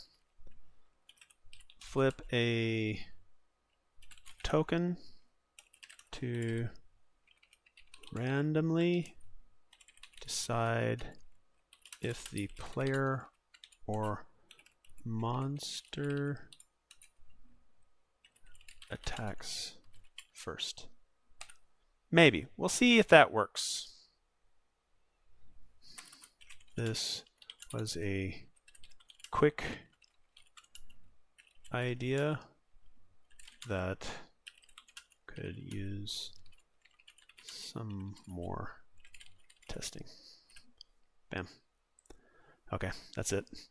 All right, we just made a quick version of Old World there. And really, you could just take the cards that are in your Old World game. Again, that's just the monster cards, the monster fight cards to make their life pool. And then, again, you're randomly drawing cards from your character action card deck, which includes all the cards, even the really, really strong ones. Whether or not you're able to make combos out of those, you're still drawing randomly from cards that could be really powerful or maybe cards that aren't. And that's just a quick way to mess around with making the combos, trying out different cards, seeing how they work, trying out different monsters. And again, anything that's put together this quick. Again, I've tried this before, maybe once or twice, because I just wanted to see all the different monsters. So I just let's just make repeatable. All we do is just fight monsters. We don't actually go travel. It's just a perpetual phase 2, always fighting monsters. So we kind of put the cards together. It was like, oh, what kind of combinations work? What kind of stuff should I be chasing after when I see it? And again, all these extra modules and expansions that you put in. Gosh, I hope I'm not muted. If I'm muted. And I've been talking this far, it would probably go like, wait a second, it's all going to fall apart. But yeah, it's cool to do this kind of stuff and interact with the community, because the community is what makes these games so strong and so much fun. All right, I'm yapping. I really appreciate you all being here. I'm going to be here tomorrow kind of doing the exact same thing. Hopefully we go into a day 4, we go into a day 5. I hope that everybody gets what they want. I hope they all have enjoyed being a part of the community, whether or not it's just the video games or the live action TV series, which I just got my Netflix account refreshed so that I could catch up on Stranger Things, see the new series, the new season of Witcher, so season 4 with Liam Hemsworth. You know, with Liam Hemsworth taking over, Henry Cavill decided to leave for his own reasons. He felt certain things were going on with the lore that weren't quite consistent with the way that he saw them or the way they are in the books. So Liam Hemsworth is coming in to take the reins, and I wish the best for Liam. He's only doing a job that he's filling some pretty big boots. But again, whatever is happening over in the production team and the producer side of things for the Witcher TV series over at Netflix is what it is, and I will enjoy watching it and seeing it for myself. I've heard what other people say, but I'm looking forward to seeing where the story is going. Even the games themselves kind of take a step aside from what the books say and offer something different. The board games are doing the same thing. It's just a different way of looking at it. The anime, I'm catching up with that as well. I don't think I watched all of the anime. I think there's 2 of them, so I'm catching up on those as well. The books, I've started reading them, but not reading them, just listening to them. I've got all the audiobook versions now, so I'm going to be playing that, in the background. But yeah, it's awesome to be a part of the community. It's awesome to be seeing some of the things that we're seeing, and really excited to see more and be a part of it while it's happening. That's what's really cool about these campaign games, is you can get in at the front door and say, hey, I was there, I was helping, I was giving feedback, and they were listening. Oh my gosh, my thing that I helped with was there. So yeah, I'll be doing this for as long as it takes. I'm going to try to start doing some board game streams, some board game videos. I've made a couple of them here on YouTube for the Witcher Path of Destiny. I'd like to do the same thing for all of my Witcher Old World upgrades that I did, but it has been an absolute blast to just be a part of this whole entire process. So I hope to see you guys again in the future. If you got any questions, just put the comments in the comments section. Join us over on the Gamefound project page. It's probably still going, but you can jump into the Discord for Go On Board. You can jump into the comment section over on Gamefound and just kind of see what's going on over there, and maybe if it's still available and you haven't backed it, maybe you'll consider it. But that's all I got for now. Thanks so much for being here, you guys. Eldon, thank you for stopping by and saying hi. I appreciate you always. Your time is the most valuable resource you have, and spending any of it to do anything for anyone else is, I know, much appreciated. So you see you guys again very, very soon. Bye.